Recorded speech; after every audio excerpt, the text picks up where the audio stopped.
Well, everyone, last 1 minute left to wind up your networking.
Well, thank you so much, ladies and gentlemen. Now we are about to finish the networking time, requesting everyone to kindly take your seats as we are going to begin with the formal proceedings. Also, those who have joined us right away are requested to please keep your phone on silent mode. Thank you so much for your cooperation. People at the back are requested to please take your seats as we are going to begin today's event.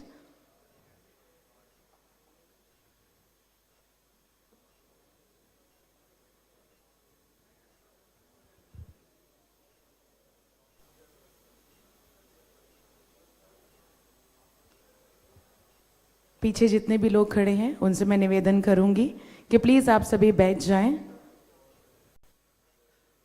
As we are already running behind the schedule, so let me start off with the event today. Thank you so much.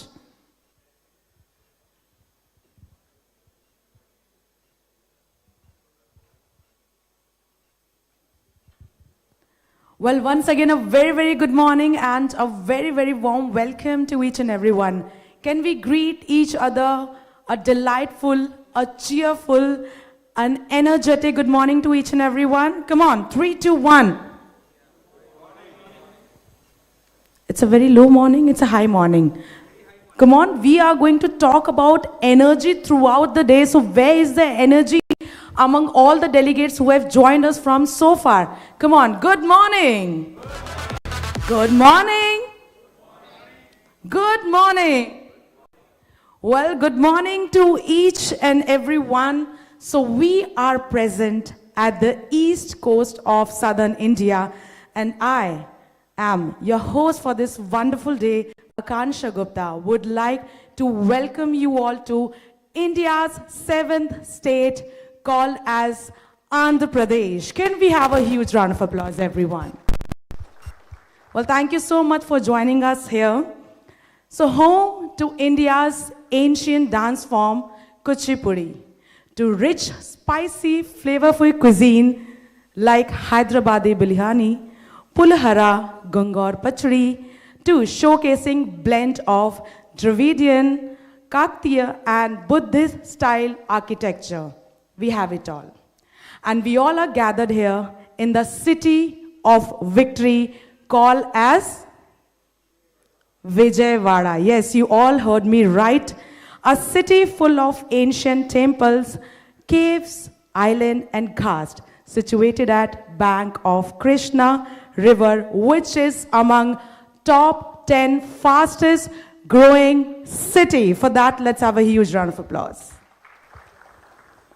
And the economy here includes education, construction, food processing, hospitality, transport, and energy.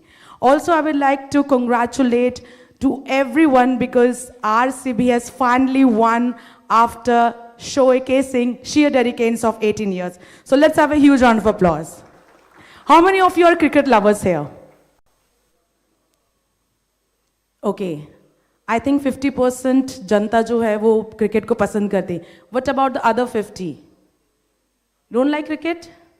No cricket from the first table? You don't like cricket? Yes? So I want everybody to raise your hand. If you like cricket, just raise your hand. Come on. Everyone likes it. So let's give a huge round of applause to Team RCB because they have done their excellence in the city of victory. Yes, क्योंकि victory जो है वो आप सभी के पास है. And finally, हमारी cricket team भी जीत गई है जिसका हम बरसों से इंतजार कर रहे थे. Moving ahead, ladies and gentlemen, let's start the event today.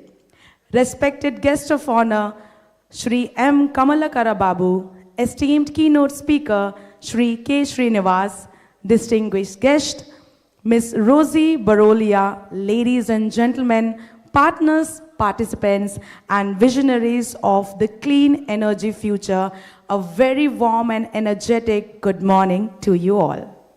It gives me immense pleasure and pride to welcome you to the 10th edition of EPS Industry Connect, the Energy Exchange, South India's premium platform for clean energy dialogue, innovation, and collaboration.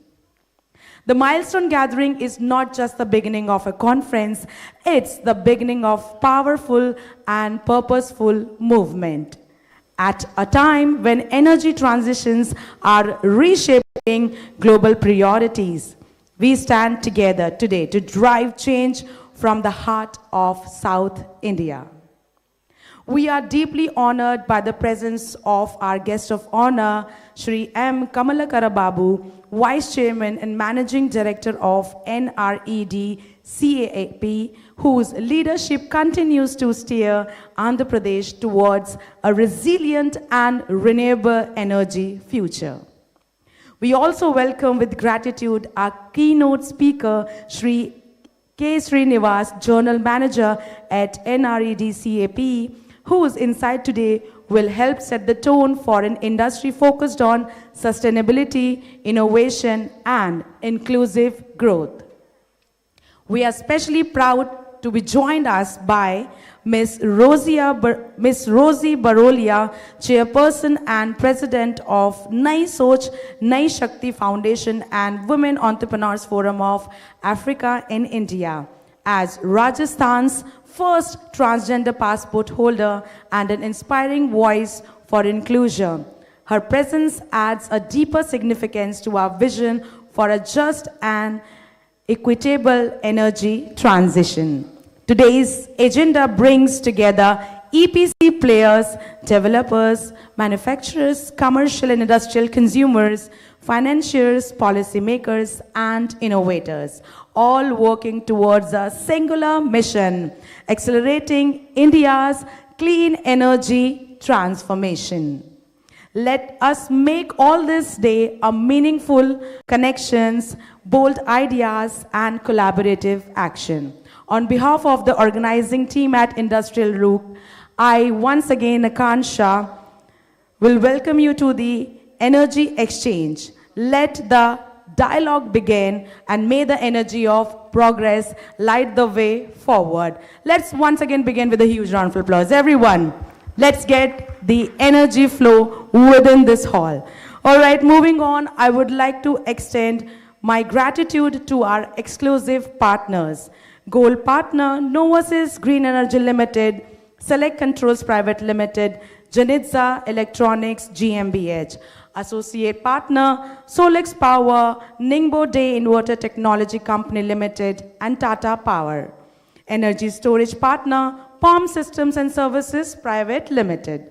Sustainability partners, Oswald Solar, FEMA India Private Limited, RPK Green, Empire Energy Systems Private Limited, K Solar Energy Private Limited, Solarius Energy, and WA Cables Private Limited. Exhibition partner, Intertech. Banking partner, Kotak Mahindra Bank. Media partner, One TV News. Knowledge partner, Net Zero Think Private Limited. And our supporting partner, ISGF, which is India Smart Grid Forum. Ladies and gentlemen, when we start anything precious and pious, we begin by taking the blessings of Lord. So today we are going to kickstart today's day with light lamping ceremony For that, I would like to invite on stage Shri M. Kamalakara Babu, MSc BL PhD, VCN Managing Director, New and Renewable Energy Development Corporation of Andhra Pradesh Limited. Requesting Shri M. Kamalakara Babu to please join us on stage. Next, I would like to call upon stage Shri K. Srinivas, Journal Manager, New and Renewable Energy Development Corporation of Andhra Pradesh Limited. Requesting Sir to please join us on stage. Next, Ms. Rosie Barolia, Chairperson and President, Nai Soch Nai Shakti Foundation, Women Entrepreneurs Forum of Africa in India, Rajasthan First Passport Holder Transgender. Next, I would like to call upon Shri V. Narayanan Babu, Seasoned Finance Professional, Power and Gas Sector, former Director at Southern Power Distribution Company, EPS PDCL. Next, Mr. Hari Balasubramanian, Business Development Director, Janitza Electronic GmbH. Next, I would like to call upon stage Mr. Bharat TN, Director, Sales and Marketing, India and North Africa, Ningbo Day Inverter Technology Company Limited. Next, Mr. Manoj K. Singh, Founder and CEO, Net Zero Think Private Limited. And next, Mr. Pradeep Kumar, CEO, Industrial Outlook. Please, everybody, join us on the stage to begin today's day with blessings of our Lord. Requesting everyone to please proceed for the lamp lighting ceremony.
Ladies and gentlemen, let's have a huge round of applause.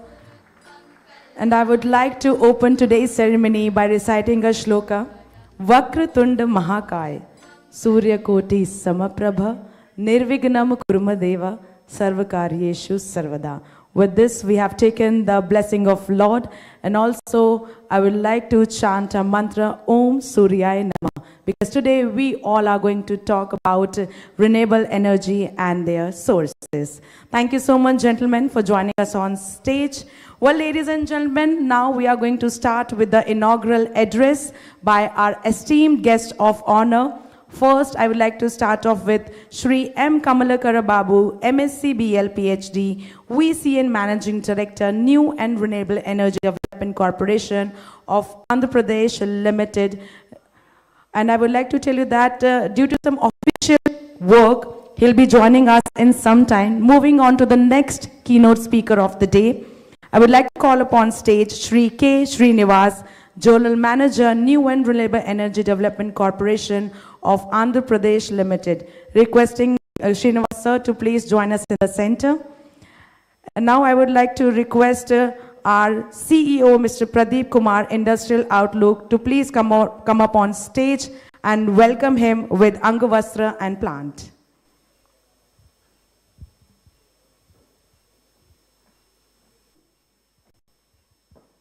Please, sir, join us in the center.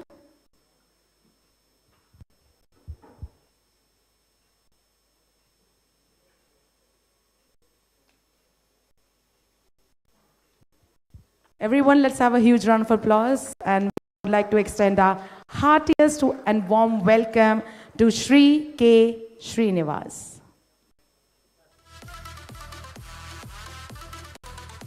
Thank you so much, sir, for joining us. Requesting you to please join us for your keynote speech.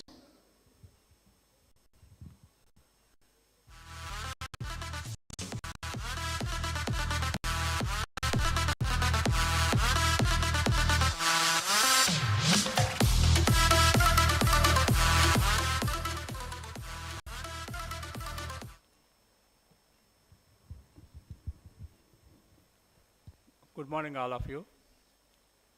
And today we gathered here regarding this Industrial Outlook seminar or workshop on these opportunities for renewable energy sector in the state of Andhra Pradesh.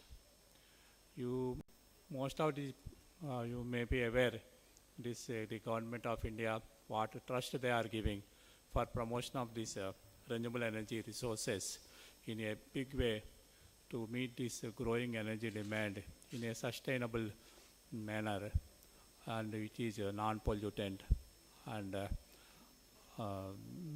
in this context, we are organizing this workshop in a right time to give some light on what is going to happen in our state and what is the government is giving this support for investments in potential zones in the state.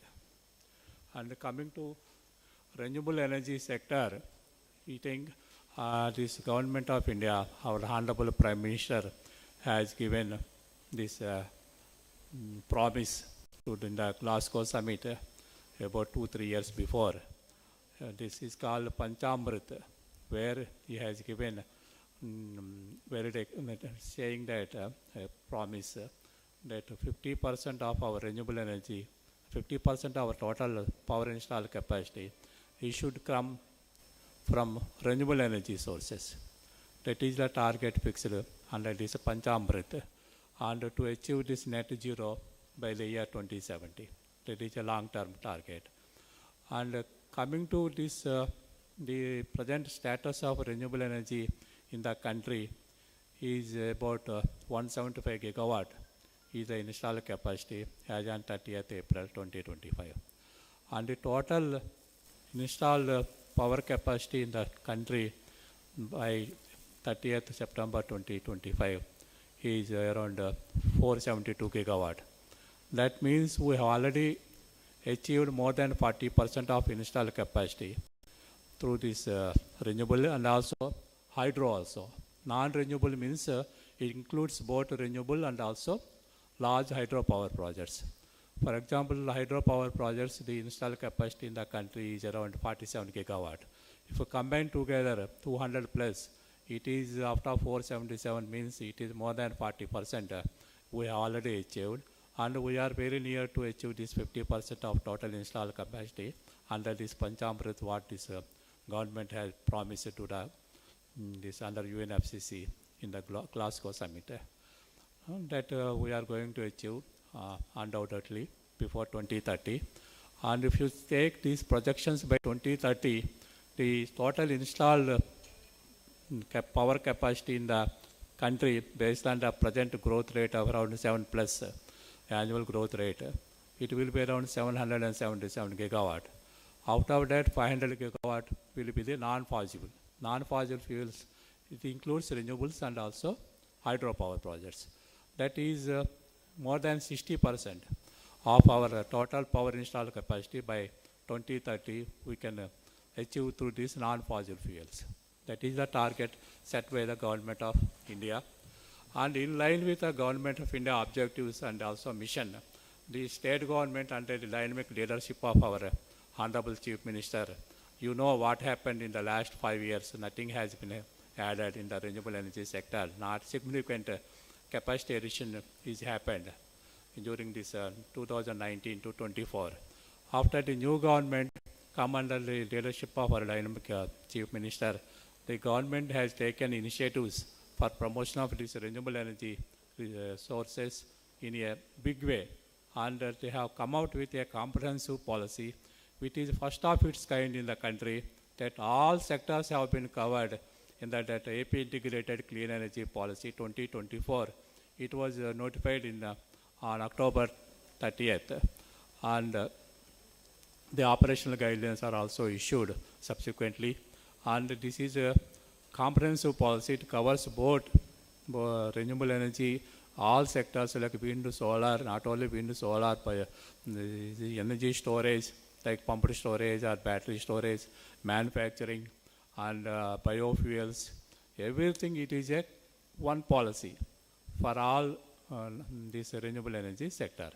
That the government is taking a lot of trust, encouragement to the private investments that are approaching the government. And so far, from June 24 onwards, the government has given allocation for nearly huge capacities of renewable energy and pumped storage projects.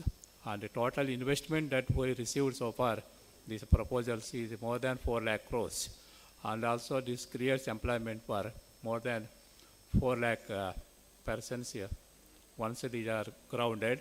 And most important thing is these developers who got these project allotments have started the groundwork also, and it is going to happen very soon, this capacity addition in the state. And coming to this session, actually, what is this organizers, Mr. Pradeep, he told me about this Renewable Energy Summit, and to give some light about this renewable energy policy, what the government has announced in October last year. And I am having a small presentation about the policy highlights, and most of the people may be aware, and for the benefit of all the participants here, I am making this presentation. And these are the agenda items what we are covering in this PowerPoint presentation. As I said, this government of India, under this Panchamrit, they have set a target of 500 gigawatt of renewable energy capacity addition by 2030. And this 40% is actually this a short-term goal. And in the Panchamrit, it was enhanced to 50%. And other objective of this thing, this target is 30% reduction in emissions when compared to 2005 by 2030. That is one more thing. And the key initiatives and policies of the long-term goal, as I said, net zero by 2070. The government of India has taken a lot of initiatives to achieve these targets, so to promote these renewable energy sources, like performance-linked incentives for manufacturing and also green hydrogen and other sectors. They have announced this PLA scheme. And PM Surigar, it is a large program launched by the government last year to cover 3 crore households, 1 crore households with a capacity of 1 to maximum up to 3 kilowatt. They are planning that thing. That means we are expecting around 30 gigawatt alone from this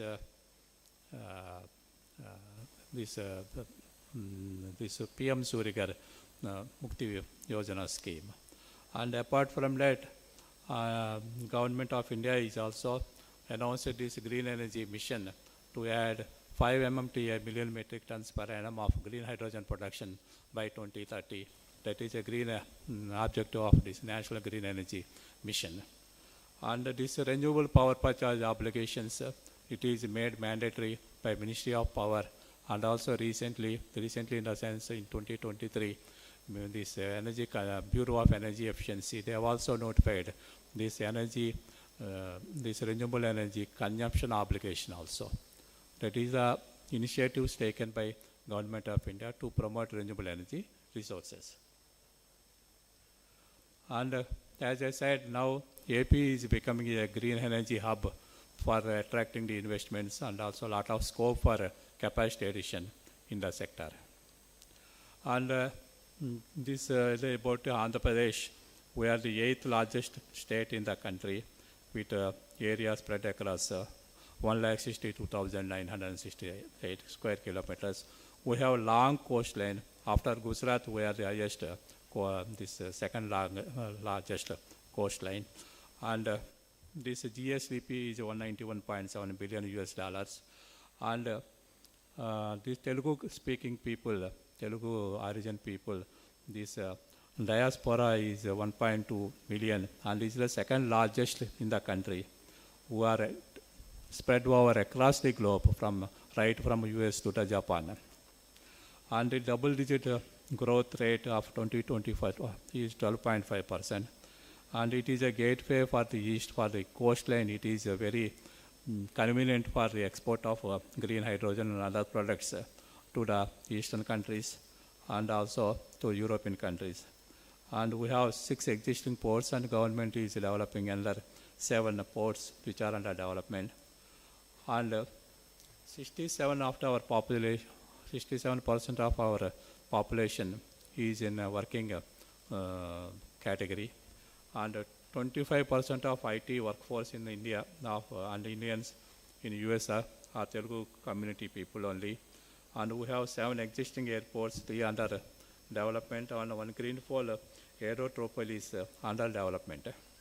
These are the activities which is existing and also development what the government is planning. And coming to power sector, the AP installed capacity as on today is 12,484 megawatts. After that, this hydro is 1,674, and renewable energy, as I told, there is no much progress during the period of 2019 to 24. It is 10,000 megawatt, and most of this capacity has come before 2019. And coming to percentage of this renewable energy, 50% is solar, and around 44% is wind. These are the major components of capacity addition. And coming to the entire country, Gujarat is leading with more than 35 gigawatt of renewable capacity, closely followed by Rajasthan, and Karnataka, Tamil Nadu, Maharashtra. These states are well ahead of AP state, but very shortly, next 1 or 2 years, we are going to cross these states also in capacity addition. And coming to potential, renewable energy potential in the state, for example, this solar is potentially 38.5 gigawatt. It is an estimate made by National Institute of Solar Energy. And whereas wind power potential is about 123 gigawatt, it is an estimation made by the National Institute of Wind Energy. This potential is at the height of 150 meters. And pumped hydro storage power project is the largest potential. We are the first initiator, first mover in promotion of pumped storage projects. We are the given guidance to other states, particularly Karnataka, Maharashtra, and other states. They are after our initiation only, they have started these pumped storage hydropower projects, and we have potential of around 43 gigawatt in the state. And to achieve this 500 gigawatt renewable energy capacity addition, Central Electricity Authority (CEA) is also made a detailed plan for strengthening this transmission infrastructure for evacuation of power from renewable energy resources. And as far as AP state is concerned, they have planned to construct this transmission infrastructure to evacuate 51 gigawatt, and recently they have enhanced this to another 15 gigawatt. And total 66 gigawatt renewable power, they are making provision or plans for development in a phased manner. In the first phase, they are taking up 17 gigawatt, and these these 400 by 400 substation, 400 kV by 765 substations are coming up in Kannur, Nanjal, and Kakinada, near Kakinada also. 4.5 gigawatt in Kannur 3 substation is coming in the Nanjal district. This is the first phase. In the second phase, it is extended by another 4.5 gigawatt. Like that, in Anantapur, 400 kV substation is coming up. It is it can evacuate 3.5 gigawatt of renewable power. In Kannur 2 substation, again 4.5 in the first phase, and second phase another 4.5.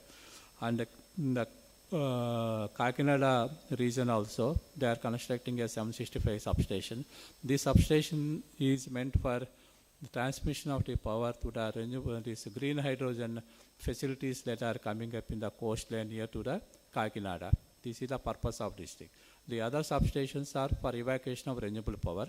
This is for supply of renewable power to the consumption points, mainly these green hydrogen hubs that are coming up in Kakinada, Visakhapatnam, and Mulapet. These areas, these will be further capacity of our enhancement will be done for this evacuation arrangements.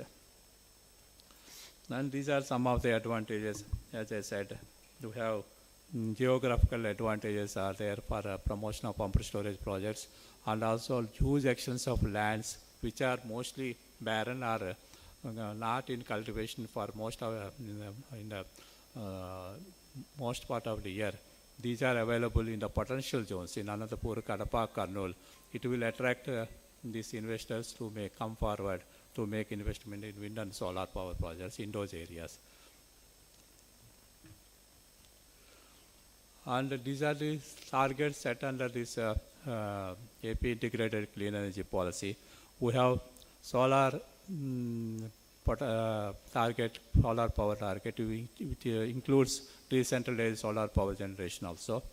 It is 78.5 gigawatt, and wind is 35 gigawatt, pumped storage is 22 gigawatt, and battery energy storage is 25 gigawatt hours, and green hydrogen is 1.5 million metric tons, and this biofuels, CBG, compressed biogas plants, it is 10,000 TPD, and ethanol production is 1500 KLPD.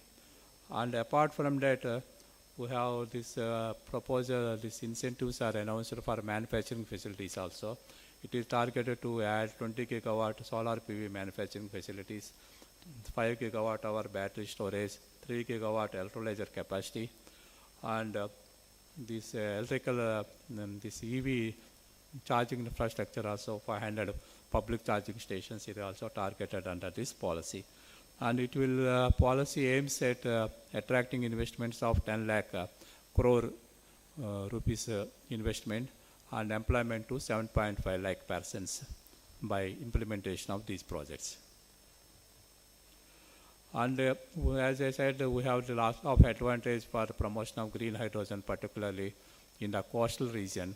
The number of proposals are already coming up.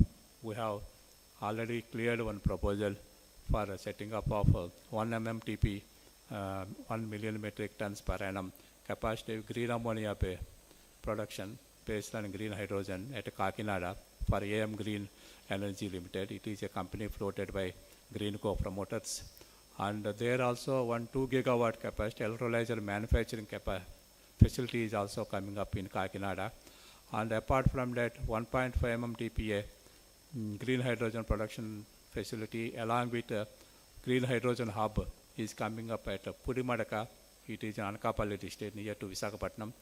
And we have more proposals are coming up, like very reputed companies. They are planning at Mulapet and also Machilipatnam. And these are the potential zones where we can set up these green hydrogen hubs. Because green hydrogen requires a lot of renewable energy. And NetCap is also having a joint venture company with NTPC Green Energy Limited. We have floated a 50-50 joint venture company, and that company we are developing 1 million metric tons capacity green hydrogen and also 25 gigawatt of renewable energy capacity. we are planning under this, along that 10 gigawatt pumped storage also under the joint venture agreement with NTPC. And as I said, we have close proximity to this consuming nations, green hydrogen consuming. And green hydrogen will convert it into green ammonia, and it will be transported using ships to the other countries. And we have developed some solar parks in the state with the support of Government of India. And we have AP Solar Power Corporation. Is there a special purpose vehicle floated with equity Solar Energy Corporation of India, AP Genco and Netcap has developed 4 megawatt solar parks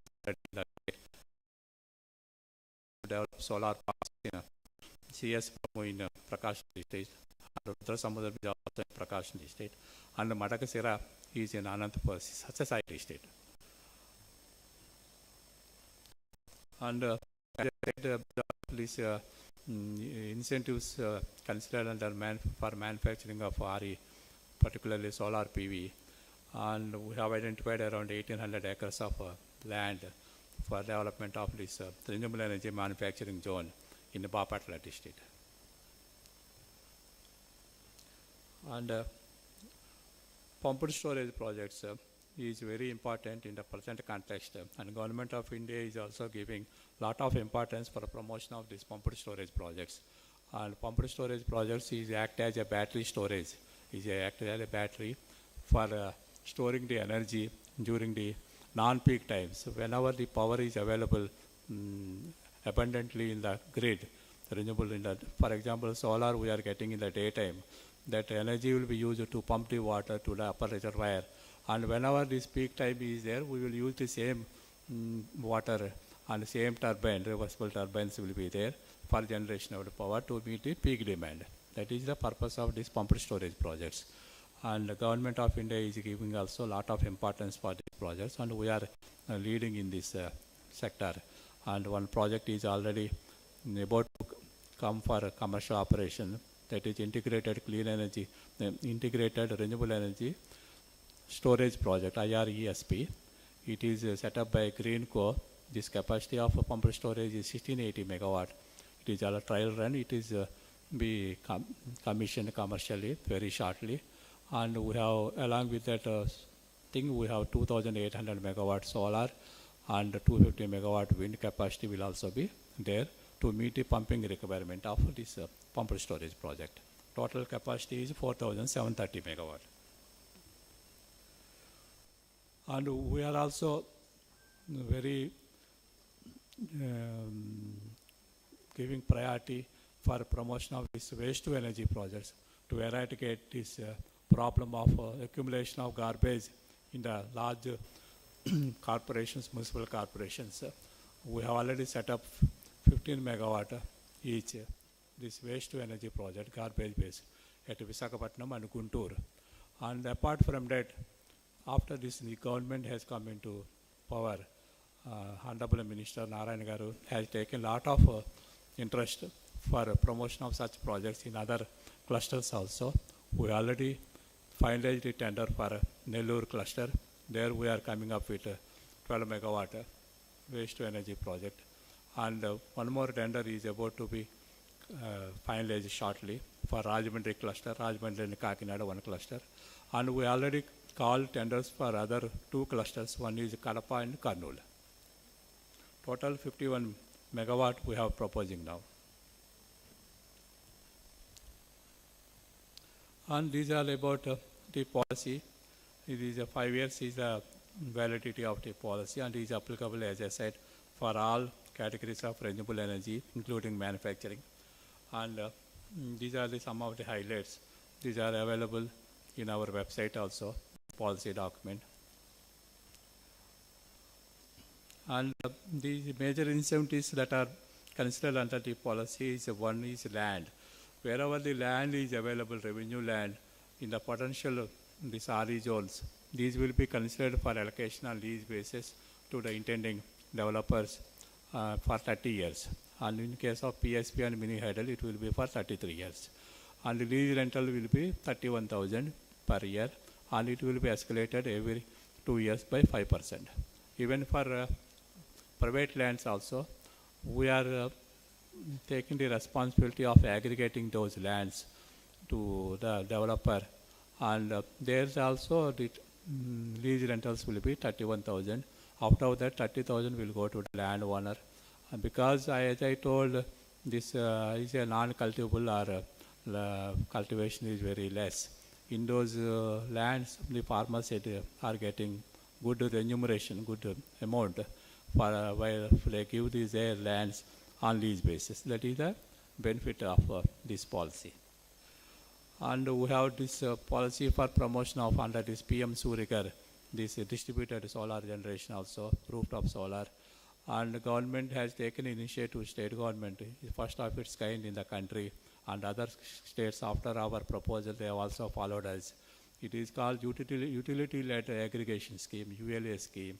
Under that, these SC/ST consumers and of the state will be covered with these solar rooftop systems. Every household in the SC/ST category, they will be provided free of cost this solar rooftop system of 2 kilowatt, and this household will also get 2 rupees. This is 1 rupee per square feet. That is 200 rupees for 2 kilowatt system as a rental for every month. That is the benefit of this scheme. And we have already, discoms have already identified these total consumers are around 20 lakh SC/ST consumers are there in the state. Out of that, the feasibility is there for around 7.7 lakh SC/ST households. And out of that, 75% we are going with this rooftop solar systems, and 25% will be on ground mounted. Around 6 lakh households will be covered in the under this scheme. And we are going to issue, NETCAP is issuing the tender very shortly, in the most probably during this month. For it is an opportunity for the vendors also for participation in this tender. It is for 6 lakh households coming to around 1200 megawatt capacity. That is the opportunity that government is considering. And apart from that, this federal level solarization under PM Kusum, Component C, recently DISCOMs have called tenders for allocation of 1162 megawatt. That tenders are already concluded, and these capacities will also be allocated shortly. In those cases, NETCAP is arranging the revenue land wherever it is available on lease basis. And we have advantages of wheeling of power, that is open access, that is allowed under the policy. And this in the new policy, good provision is provided that if we are generating the power and consuming the power at the same voltage level, there will not be any wheeling charges for the entire within the. It is not confined to only DISCOM. For entire state, that is exempted if you are same voltage generation and consumption. And for specific sectors, certain incentives are there, capital subsidies for CBG and manufacturing, and certain sectors, capital, this green hydrogen production. All such things, capital subsidies are also provided, and waiver of stamp duty for certain categories. And these are the some of the these incentives sector-wise. This battery energy storage, green hydrogen, and biofuels. These capital subsidies are available for these categories. And the manufacturing also, these capital subsidies are available. That is also one of the advantages. And these are the snapshot of what are the incentives for different categories. This, for example, stamp duty is available for pump storage, and capital subsidies are available for green hydrogen, biofuels, energy, this EV charging infrastructure.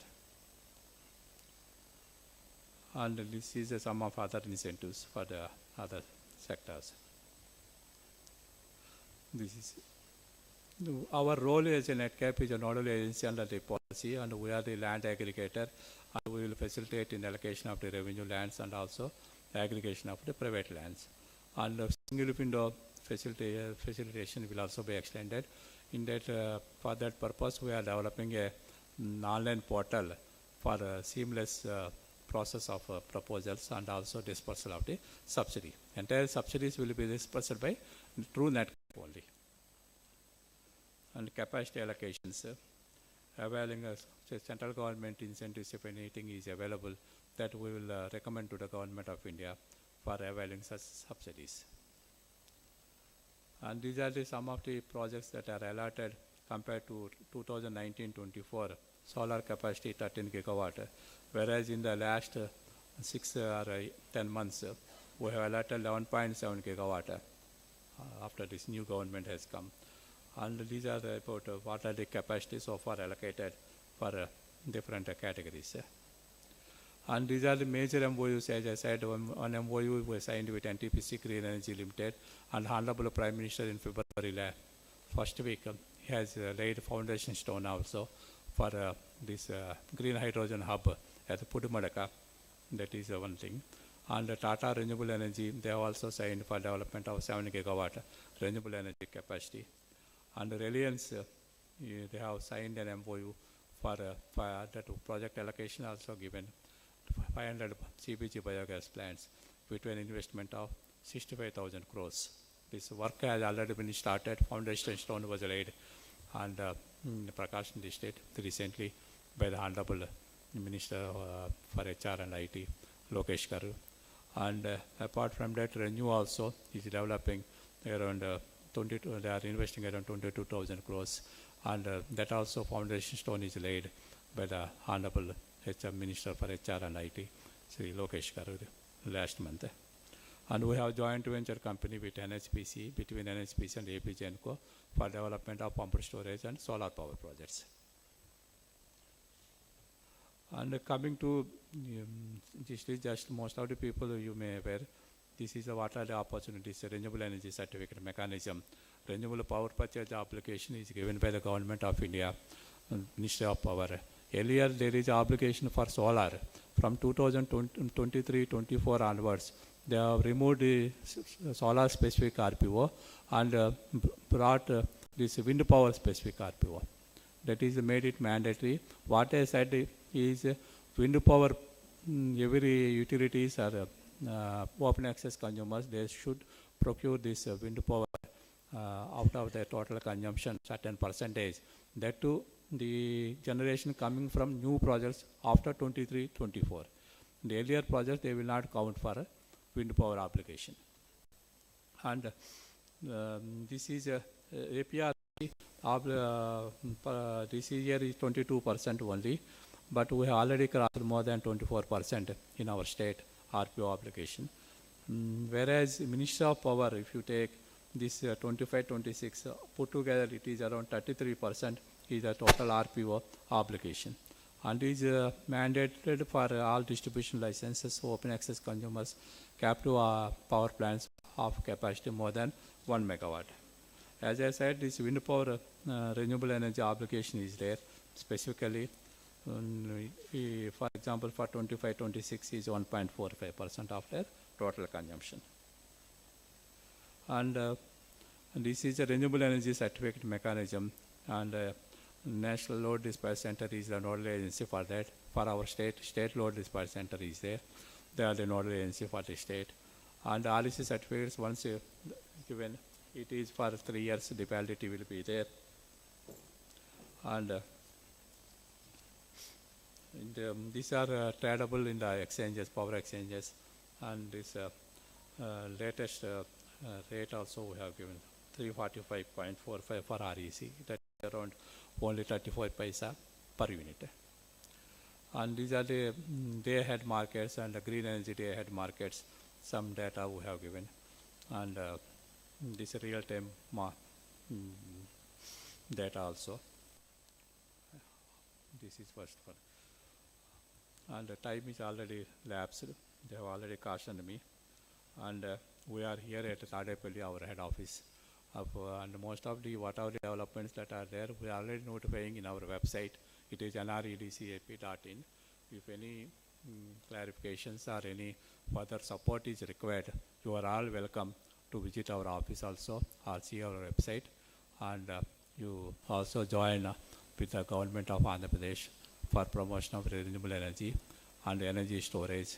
And one more thing I forgot to tell, in the CEA also, Central Electricity Authority, recently they have sent an advisory to all the state governments that any large-scale solar power project, they should have the mandated that 10% of their solar capacity, they should provide a storage facility for continuous power supply. That is a mandate given by the Central Electricity Authority. With these salient features, what I am discussed, try to display today, and I think if any further clarifications, we are happy to give those clarifications and support you. Thank you. Thank you once again, this Industrial Outlook, for giving this opportunity. Thank you. Thank you, one and all.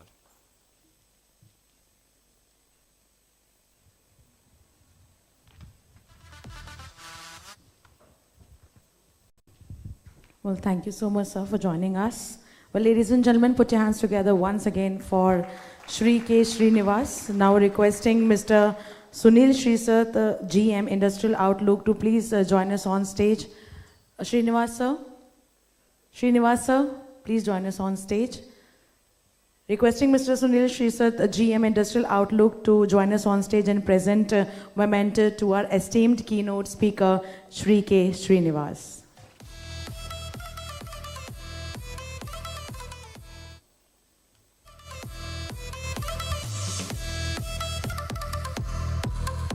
Everyone, let's have a huge round of applause.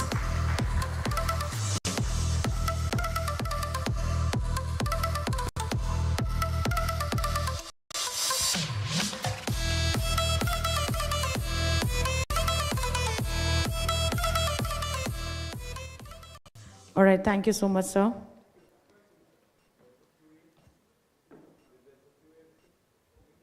Sir, we will take later on.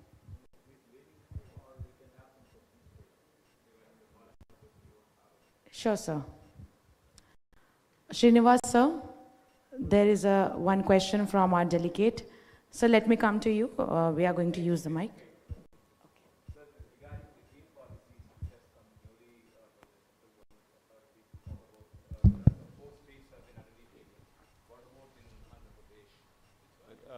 The green policy which we talk about in open access for LT customers. Green energy open access regulation already given by the AP Regulatory Commission. Correct, sir. Whether we can go with minimum capacity from 100 kilowatt to 500 kilowatt for open access? Yeah, no, that is there in the regulation. it's there, but, yeah. but it has been not published in the No, system. it is in the APR's website, it is there. So we can, even we can recommend, given our policy regulation. so we can recommend customers to go with the 500 kilowatt open access now, sir? Yeah. Thank you. All right, thank you so much, sir. Well, moving forward, now we are going to proceed with the corporate presentations of the day. First, I would like to call upon stage Novotel Green Energy Private Limited, requesting Mr. Girish Habu, GM Sales, to come up and join us on stage for its corporate presentation. Ladies and gentlemen, please welcome him with a huge round of applause. Good morning, all.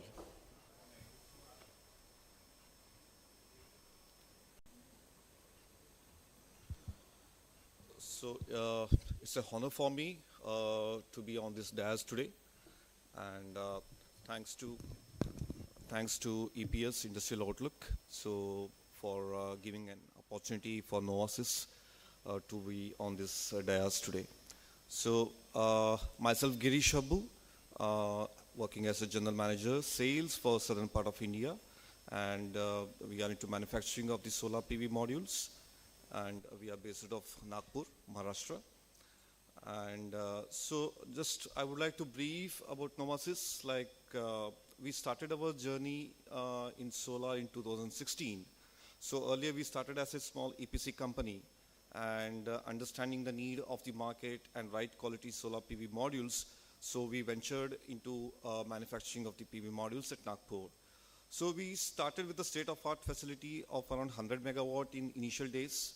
Now understanding the market and requirements, so we gradually increased our capacities to 300 megawatt, later on 600. Now we are at 1.2 gigawatt now. So we are into manufacturing of the monoperk, TopCon variants, and we have all the necessary certifications which is required for the industry and which is a demand in the industry. So just to share one thing, like the growth story of Novotel, now, like we started with the retail sales in those days. We used to cater for the residential segment and small commercial segment. Now we are geared up to the stage like around 65% of our sales is going to the IPPs, individual power producers. So this is the growth story, and I would like to run through a small corporate video where it will give the insight about the Novotel, what we are and how we are working and how we are supporting the solar industry and the renewable energy growth of India.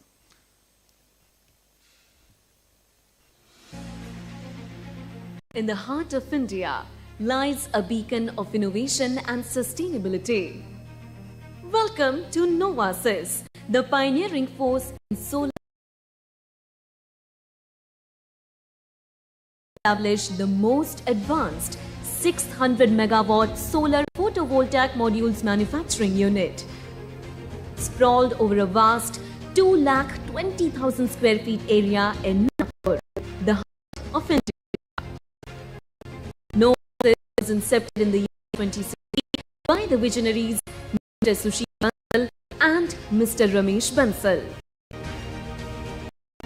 Specialized in high-efficiency solar PV modules, we introduced state-of-the-art technology featuring monoperk, high-phase enhancements, and the latest AI TopCon innovation. Our automated machines equipped with glass coating, auto EVA cutting,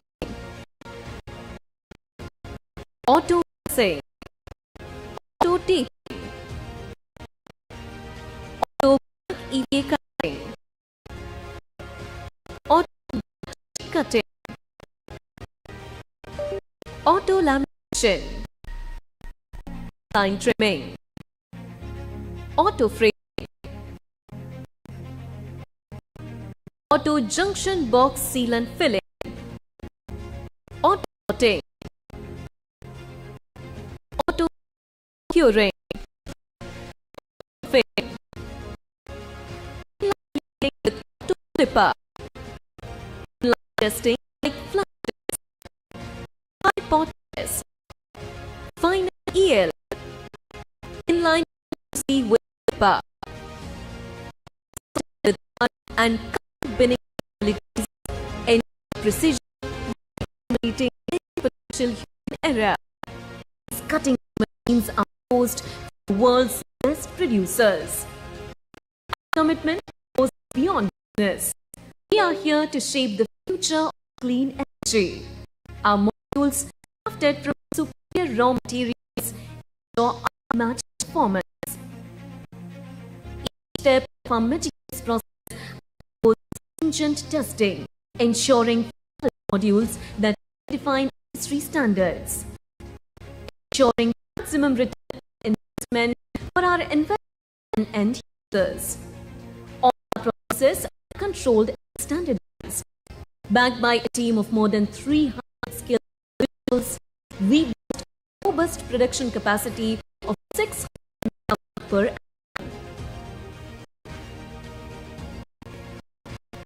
At Novotel, we believe in strong bonds of trust and integrity. Our customer services from production to after sales are fortified by comprehensive standard warranties, providing you with a sense of tranquility. Now let's talk about our products. Plus series, multi-use plus, and monoperk modules, all are with output reliability, outstanding low performance, 1-year power warranty. It is both commercial, residential, industrial, institutional projects and solar parks. The real plus efficient M10 per concept modules has a 50% more generation, excellent high performance and a 25-year linear output power warranty. It is ideal for require higher generation. Next is 60 dB N-type power, higher generation with lowest coefficient and better performance with long life. Module hold prestigious certifications including ALMM, EPS and IEC 2016 edition. Rigorous in-house lab tests. Also the tests like ammonia corrosion, salt mist, PID resistance, and dust erosion and triple EC reliability assessments. Moreover, we are used for the US market. Our models come with a robust 25-year performance warranty insurance underwritten by Ariel RE. Our manufacturing facility is proudly certified with ISO 9001, 14001, and 45001 standards. At Novotel, we believe in making only good quality services, focusing more on customer satisfaction with our firm delivery and firm commitment. We have very strong and technical background. Our team is highly skilled and professional. In the next 5 years, we try to be India's top 5 list of solar panel manufacturers and we know for quality and technology. At Novotel, we are the future of solar energy. Join us for a steam tomorrow. Nova says, every day is Sunday.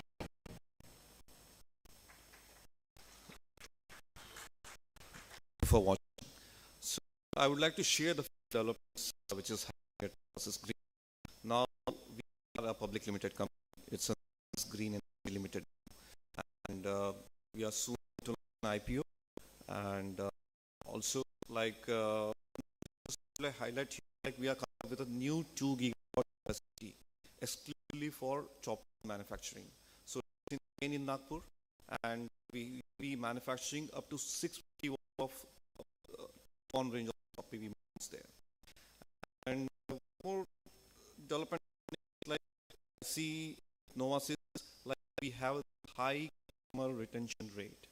It is more than 65% of the customers are with us continuously working with us each year, and there is almost like 30 to 35% of the new additions. And we are working majorly with the high-end IPP developers in India. So we are there to serve you, Andhra Pradesh, and myself and my Mr. Karthik is available at in this event. So any requirements, any inquiries, you are to discuss. Thank you very much.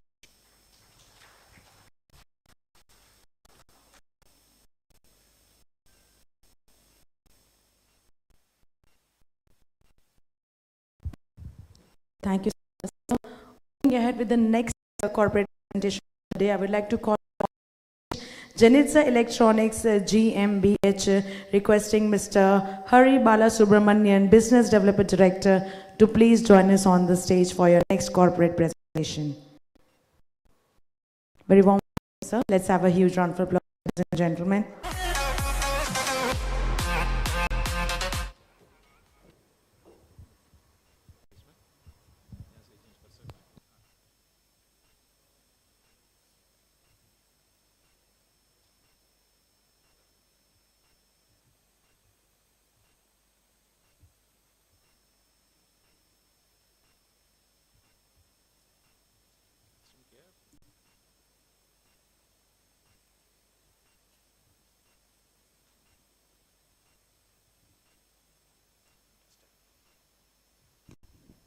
Namaskaram. Very warm welcome for this morning. My name is Hari. I I represent Janitsa Electronics from Germany. Yeah, I represent Janitsa Electronics from Germany.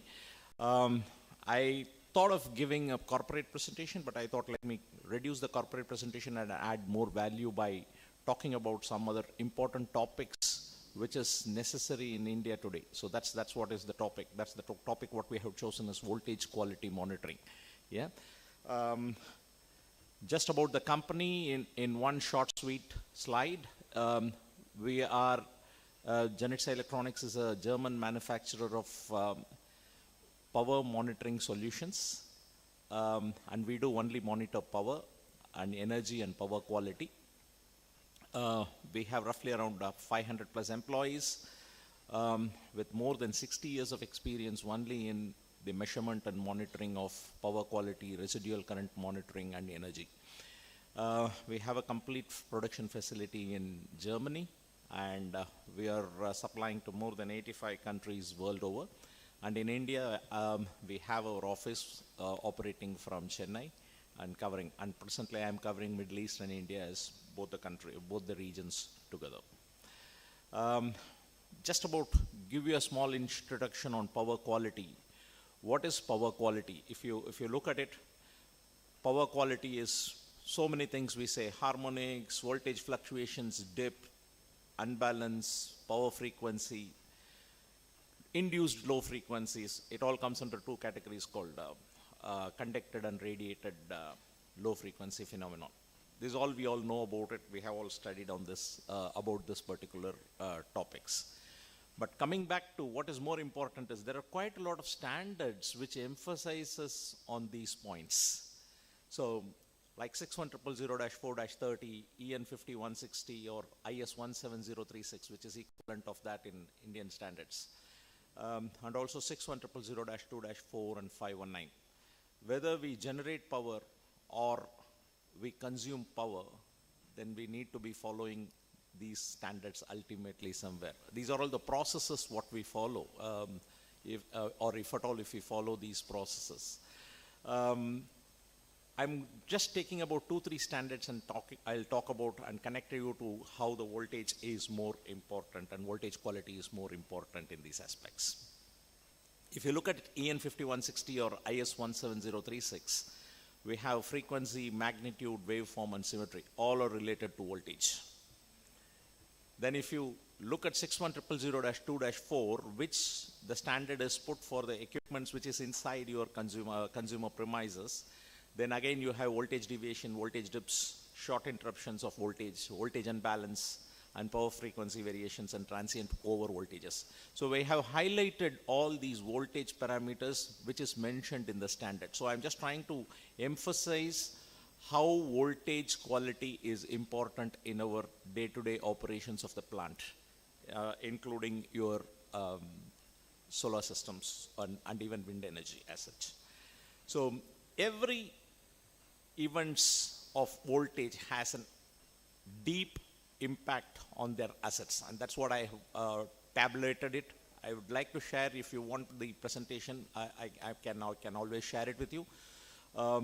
These are the notes from IEC 63191, where it says there is a potential impact of voltage dips and swells in many of and energy usage in many of the load conditions what we have.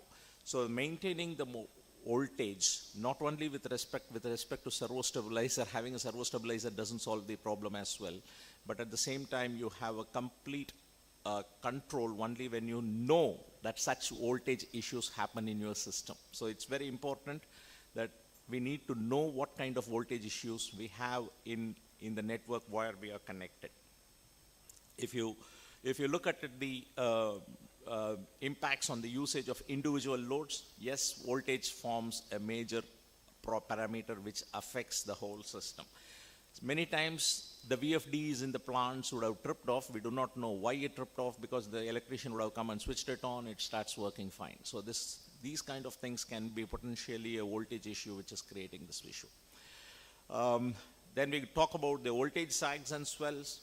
You can have a 10 millisecond interruption or a 1 minute or a 3 minute or further down. but ultimately voltage becomes crucial for your operations. And this is what EN 5160 talks about it. Even the utility should be able to provide the similar kind of voltage per se to everyone, to the other, to the prosumers as well, yeah, in this case. So it's very important voltage needs to be maintained. So when it comes to sags and swells faults, there are a lot of troubles. I would like to elaborate a bit on this particular segment. When we have an issue of voltage, we generally do not go and tell with to the utility with the right amount of data. We only just go and say normally, I got tripped, under voltage tripping, I have an more under voltage tripping. And we say then no, we have more of sags and swells which is happening without any proof. So, but this needs to be monitored at every installation so that it becomes very important that we know how much of sag.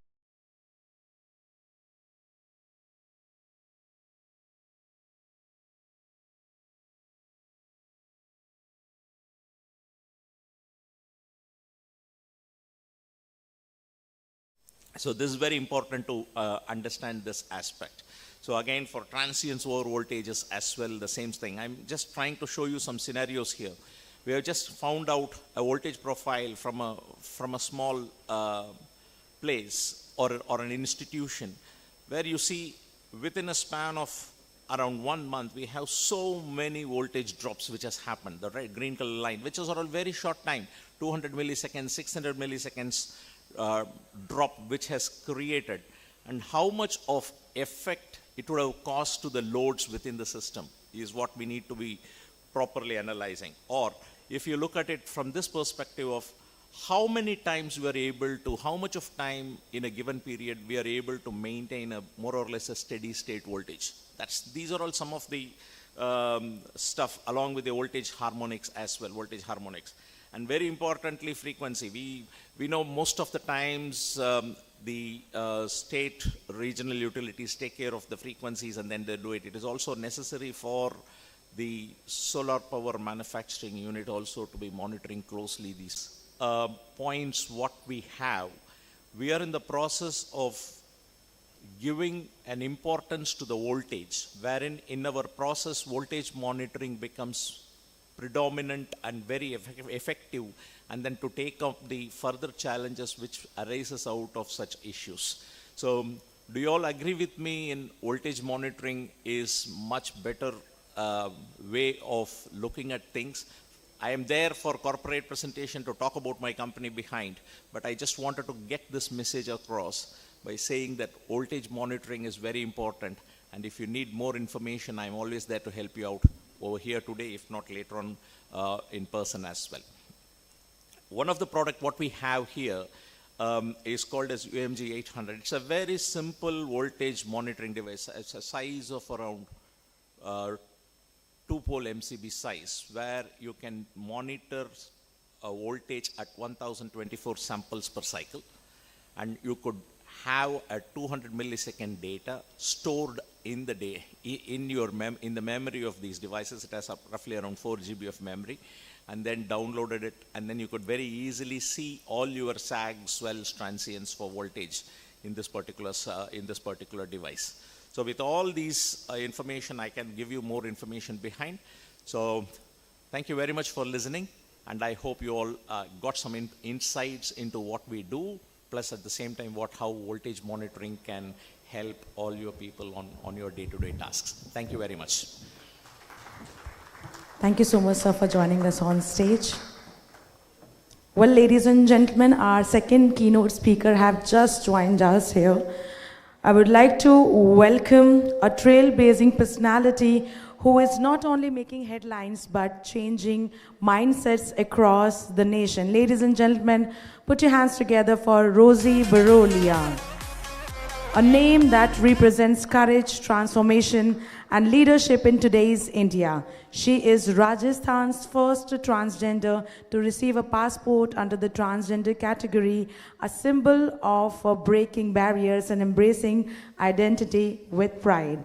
A celebrated celebrity makeup artist, By profession, Rosie is known for her elegance, excellence, and creative expression.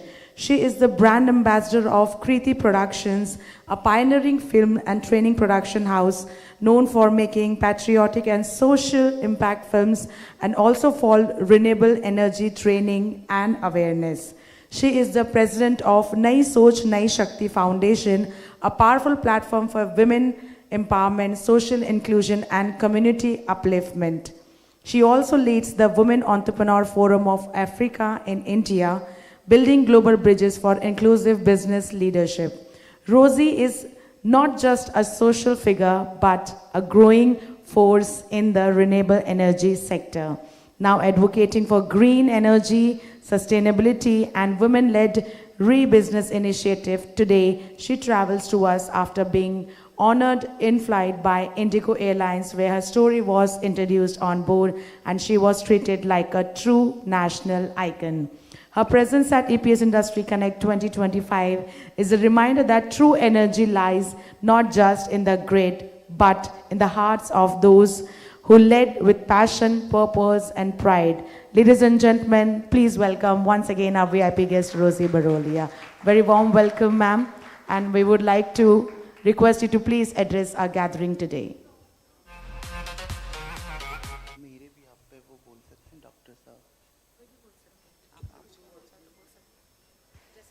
Introduction तो आपने दे ही दिया ना मेरा सारा. आप आज के इस उपलक्ष्य में कुछ कहना चाहती हैं, ग्रीन एनर्जी को लेके कुछ कहना चाहती हैं तो प्लीज. सभी को मेरा नमस्कार. इंट्रोडक्शन तो मैम ने दे ही दिया मेरा, और मैं प्रदीप जी को भी थैंक यू बोलना चाहूँगी मुझे इनवाइट करने के लिए. Thank you so much again.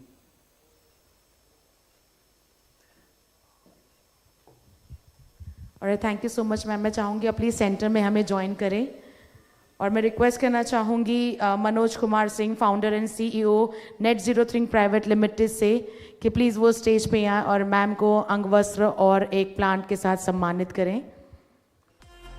Ma'am centre में आ जाइए.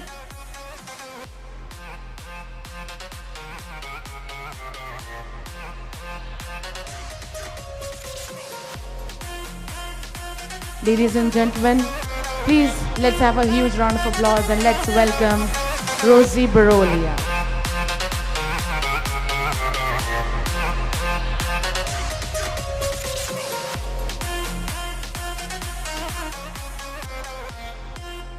And requesting sir to please present a memento to Rosie ma'am. Please everyone, let's have a huge round of applause once again.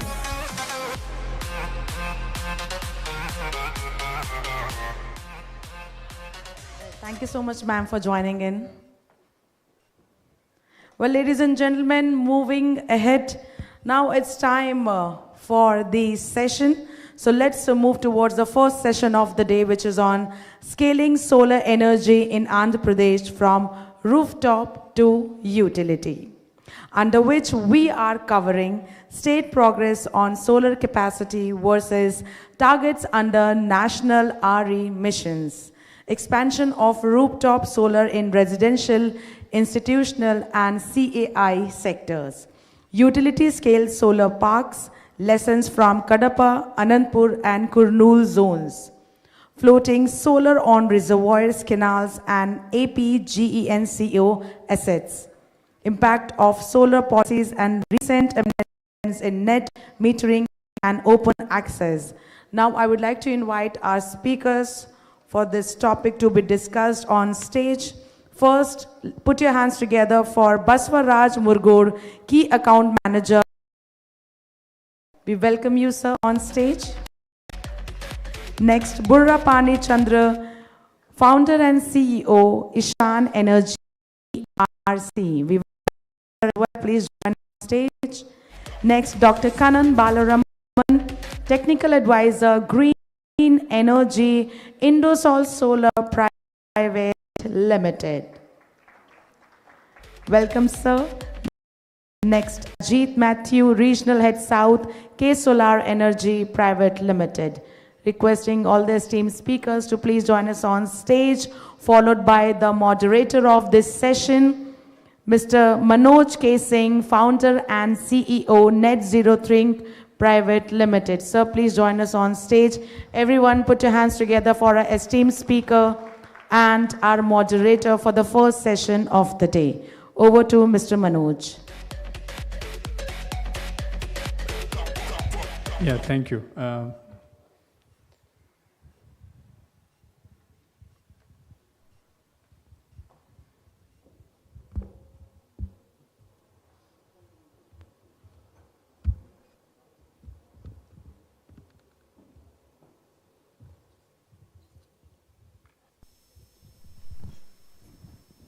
Hello.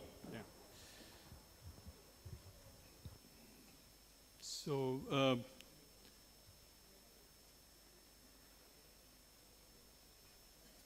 yeah, good morning, everyone.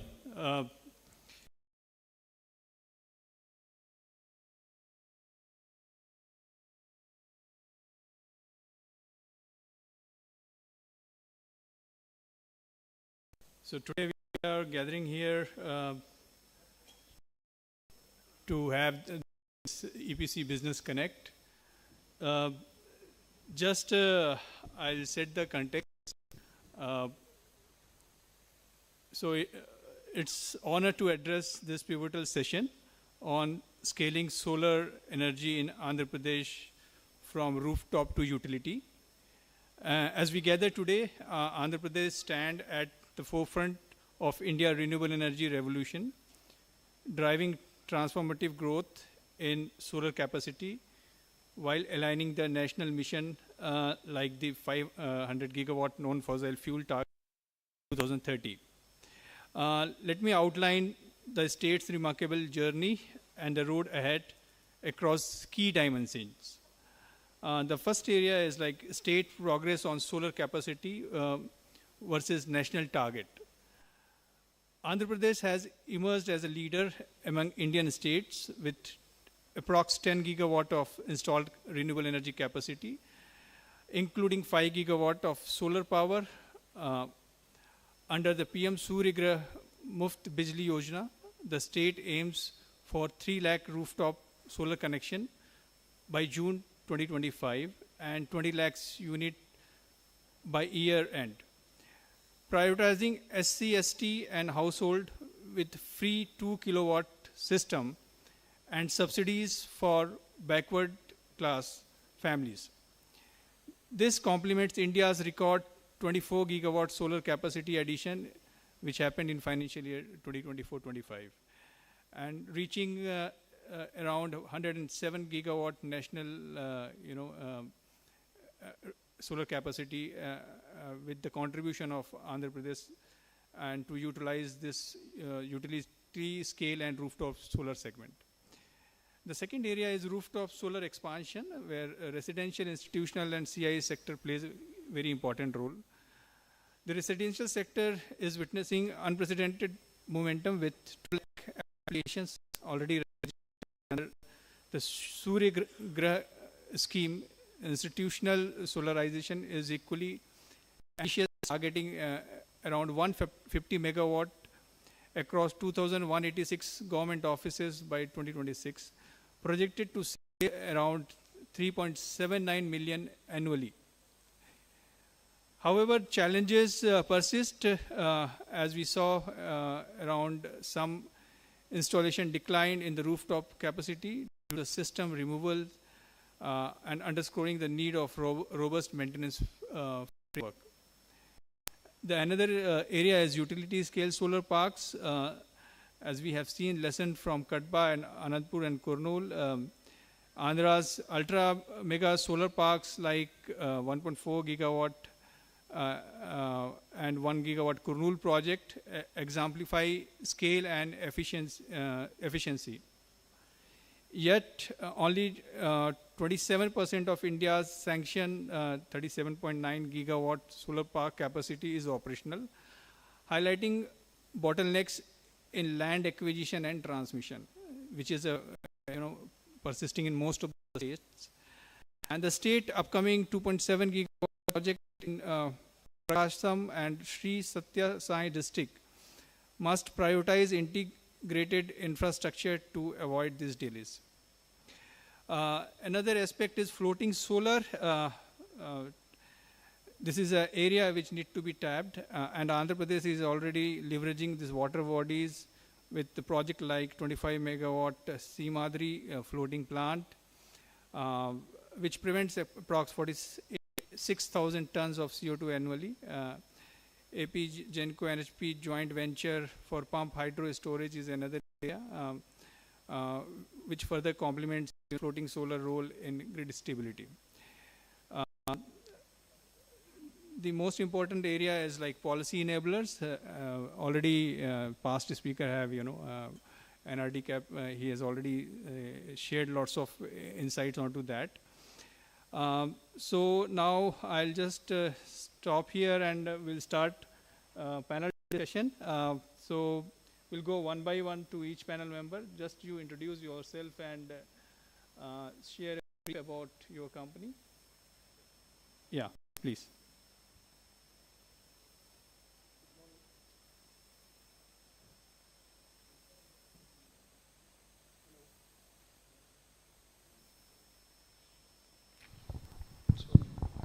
Hello, good morning. I'll present here. Myself, Basavraj Marud, representing Solex Power. We are basically an inverter manufacturing company from China. We have product range from 1 kilowatt to 50 kilowatt. And I am thankful for the event organizers for giving us an opportunity for the stage. Yeah, thank you. Doctor. Thank you, Manoj. I am Dr. K. Balaraman. I represent Indosol Solar. So this company is pioneered to be the largest manufacturer of from quartz crystal to the solar PV module, including the glass. And also this entire silicon to production is going to be grow through the energy. And in this particular one, in the Andhra Pradesh, we are trying to set up 5,000 megawatt of solar, 2,500 megawatt of wind, and 2,200 megawatt of PSP, along with BESS to an extent of 2,000 to 4,000 megawatt hours. Thank you.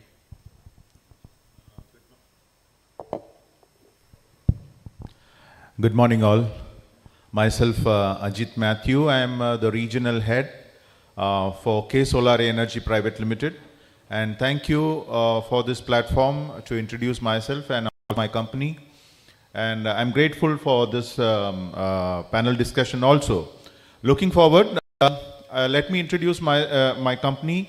We are the manufacturers of inverters, solar grid tie inverters, right from 1 kilowatt up to 380 kilowatt we have. And it is purely made in India.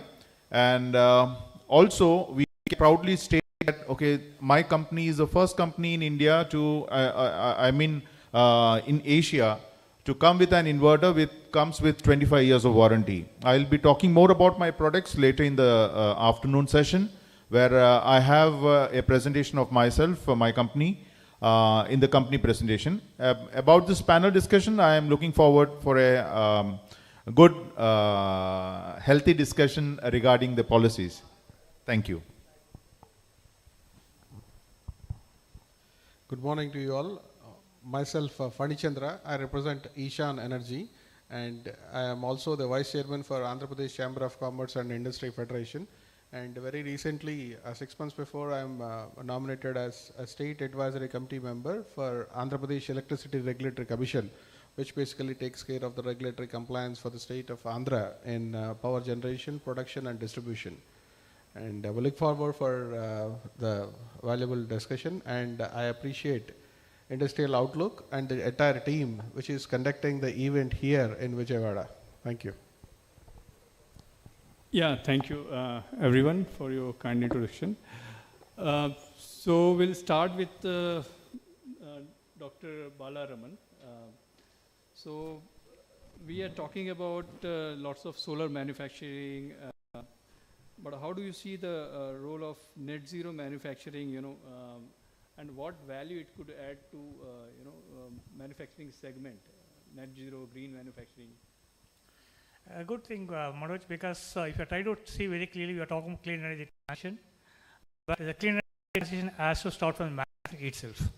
If you see today in the solar PV segment, the each watt of the solar PV is going to have close to around 480 grams to 600 grams of CO2 emissions. This is a kind of a thing value presently. Of course, if you talk about 10 years back, it was almost close to 1 kg. And now we are trying to talk about bringing to a level of, they call it green and clean solar PV modules, talking about around 200 grams of CO2 emission per watt. So this is a kind of a terminology we are talking about.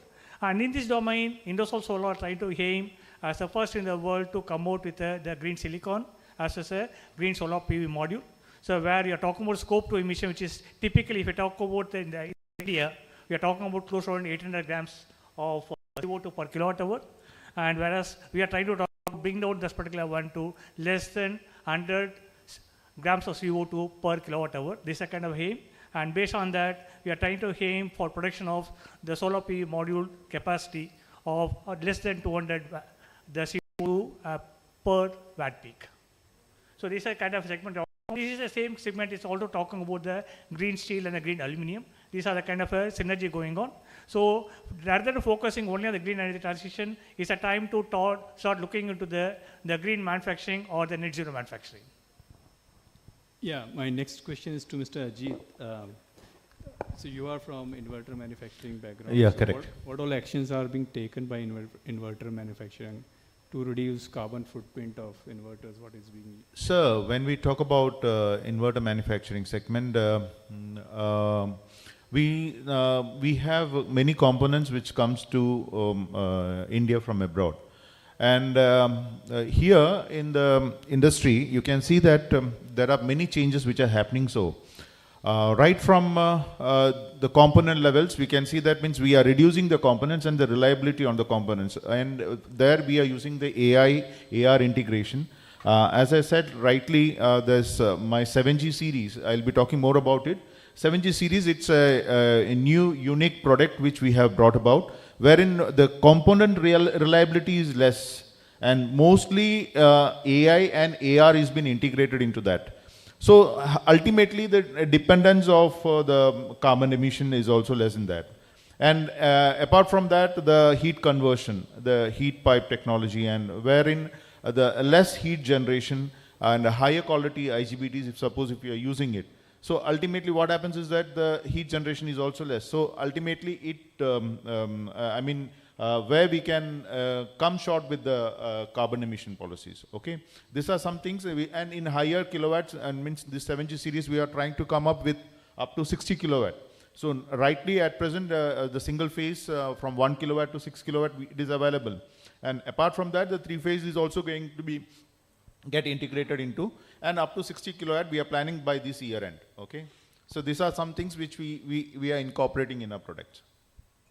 Yeah, thank you so much. So what is insights from this Solex Power onto emission reduction side, like what all activities are being done? We are coming with a particular hybrid model which will be independently working without the support of the grid. So it is an integrated energy storage. So where any household which is in remote areas or where there is a drop of voltage where the transmission lines are not able to reach, so such places you can use this an integrated energy system where it is completely interdependent from grid. So this solution will provide a standalone for a complete house. It includes your inductive loads as well. It supports, and there's a battery monitoring system to it, and also there is a microgrid you can create through which you can also charge your EVs. We have a EV charger product as well. So this will help to reduce the carbon footprints. Okay. Yeah, what is the thought of Mr. Pani Chandra onto embedded emission of the product? Like whatever the product are being manufactured and being used in solar industry, what is your thought onto emission which is coming out of using those products, and what policy, because you came from regulatory background and government as well. So what sort of policy interventions are needed, to reduce those type of emissions? So the question comes for anybody who is doing business in solar, wind or hydel, and how would you handle the responsibility of handling the waste coming out of it? It is basically the EPR responsibility which needs to be enforced, which is currently not there. But our Honorable Chief Minister had, think, a decade earlier, and today he is conducting a review on the state of Andhra Pradesh, doing a circular economy policy for the first time in the country, which is the vision document that he produced very recently in the Niti Aayog, just 2 weeks before. So the circular economy policy takes care of, when you actually implement a circular economy, it's like collecting the waste and dismantling it in a responsible way, okay? And that he is reviewing today, evening, 4 o'clock. So once the circular economy policy is enforced, the pollution drastically comes down, including the utilities that we are mentioning about in power generation and production and even distribution. So we look forward. We already gave our inputs through AP chambers, and just last week we conducted a seminar by Andhra Pradesh Pollution Control Board, which is again ahead in taking policies from entire country. And the Material Recycle Association of India came to Vijayawada, and they conducted the event right here.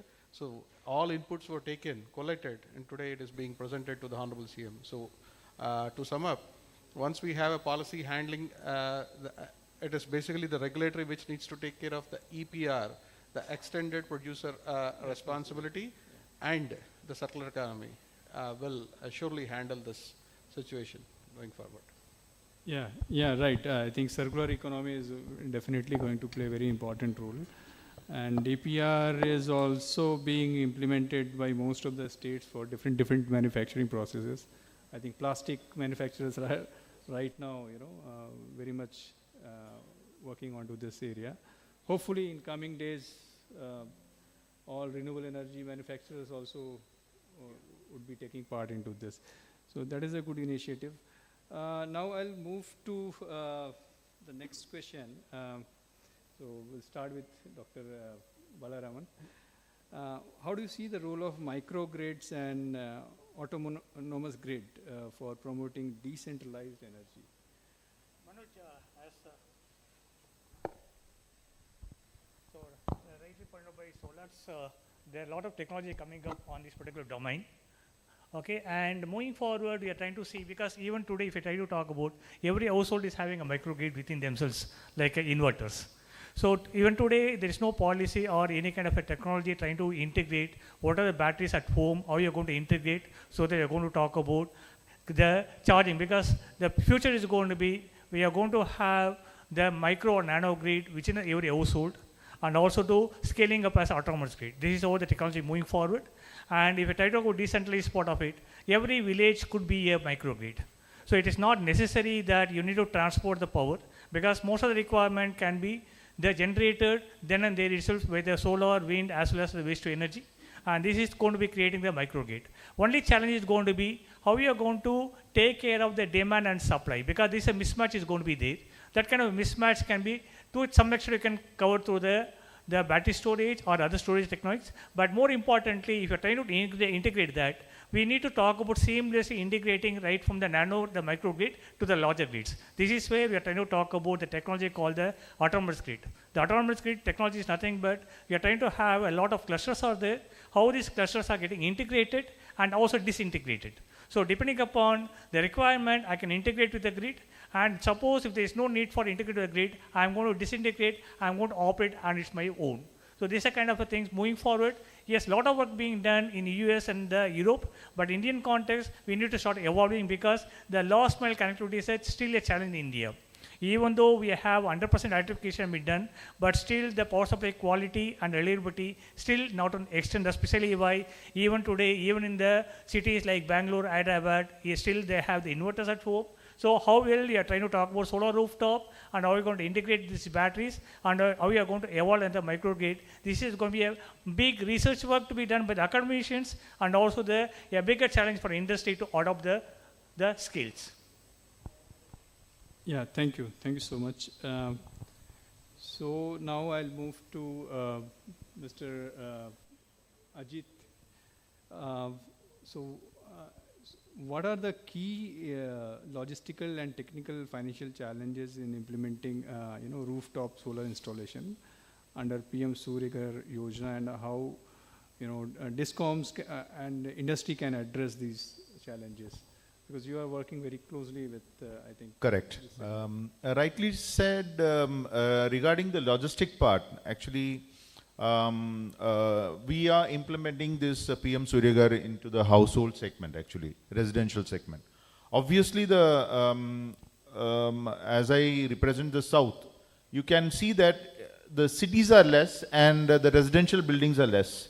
So most of them are actually individual plots or individual residents, which, so ultimately, to cater, for example, in a building I have near about 25 people living together.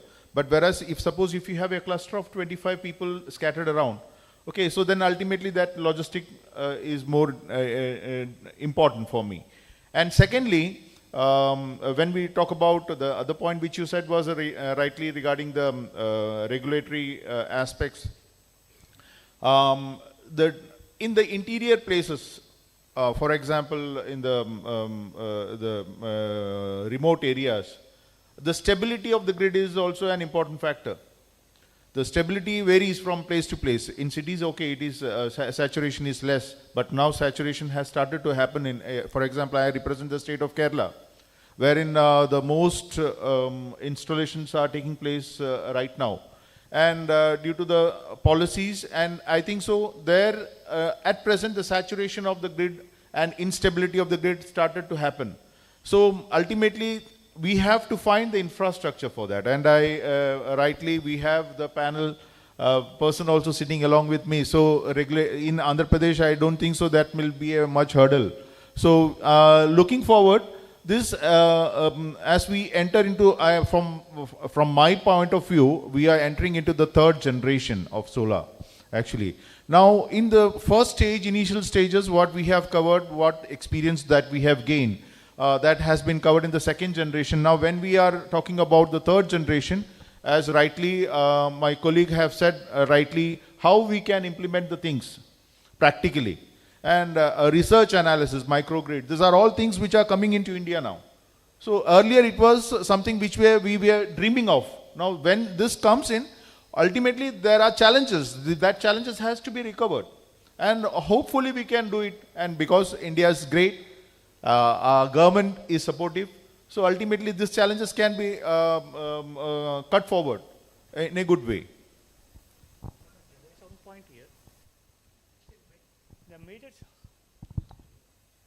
The major challenge in the rooftop segment as of today is, see, till it's going to reach around 20%, not much of issue is going to come.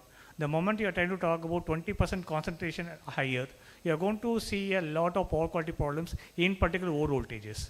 So this is precisely the big challenge you are going to face it. This is where, as of now, the PM Surya Ghar Yojana is not much of an impact is happening, but in another a couple of years down the line, definitely you are going to see a lot of issues coming up. So this is where the utilities need to start looking into how they are going to control the over voltages, because over voltage become a big challenge. We are talking about a cluster where we have more than 20% of rooftops.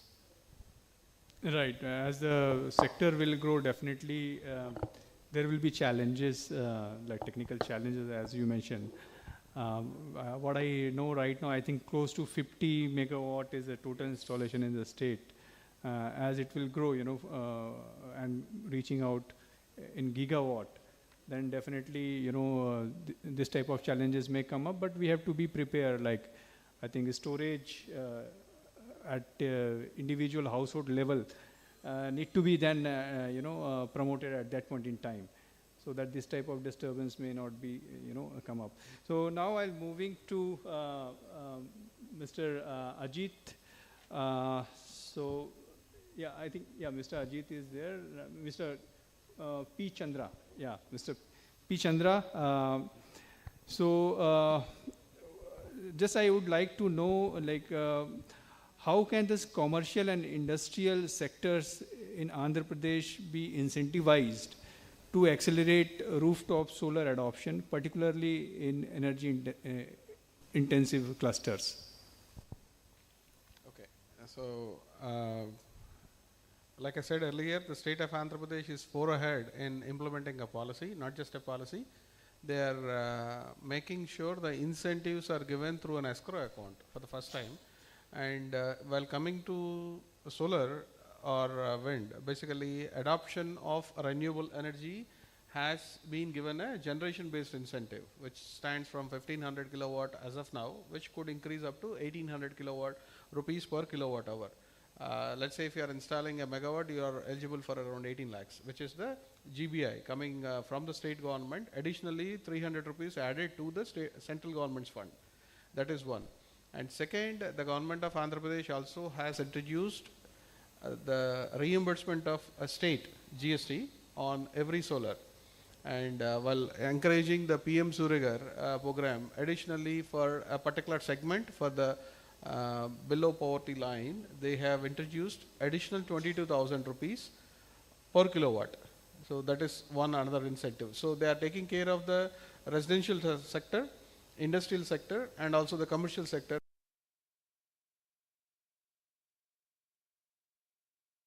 Currently do not have a policy framework which is already established in terms of disbursing the approvals till the commissioning, which is they call it as charging.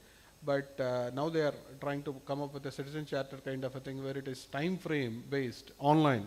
Now it is online, but even then more offline is running. So the DESCOMs are coming to a stage where more will be functioning online, and it could be done in 21-day framework, where they call it as the speed of doing business, and what currently is being practiced in entire government sector, including the DESCOMs. So with that, typically we expect the targets, whichever has been shown by the GM of NetCap earlier, at least 50% would be possible to meet in the this year itself. I'd like to add to that actually. When you have asked about the C&I segment actually, rooftop solar. When we talk about Andhra Pradesh, we can see right from Vijayawada to Visakhapatnam, we have many industries wherein small factories less than 500 megawatt. They have 500 kilowatt, yeah. Sorry. In that, what we can see is actually they have enough space on the roof, but still they are not coming forward because the incentives are not there for as such for the residential, whereas in C&I segment you don't have any incentive. So in that segment, my humble request, and we have to look at thought into that, is why can't we allow them with the net metering during the daytime? No, it is allowed. Net metering, it's obviously, is it? Yeah, it is allowed. Up to 500 kilowatts. We have So, cross metric till 5 megawatts, a single location. net feeding. 500 kilowatt. 500 kilowatt net metering, it is there. So what happens is that then they will be able to use themselves this, because during daytime many of the factories which are there. So there the incentives, for example, rightly said GST, in that segment, so Andhra Pradesh can be a bold enough state to come forward, because every south state, they were looking forward with Andhra Pradesh. Actually, Andhra Pradesh was in the earlier stages, as I said in the first generation. They were the right people to come forward with the solar incentives and other things. So rightly over here, we have to see that segment also. That segment has a very good potential, and we should concentrate on that segment. So basically, you wanted to say this industry should come out and start putting rooftop, yes. But there is no incentive, so they are just waiting and watching, is it? Under MSME or anything? Yeah, so I think, right. So I'll move to next.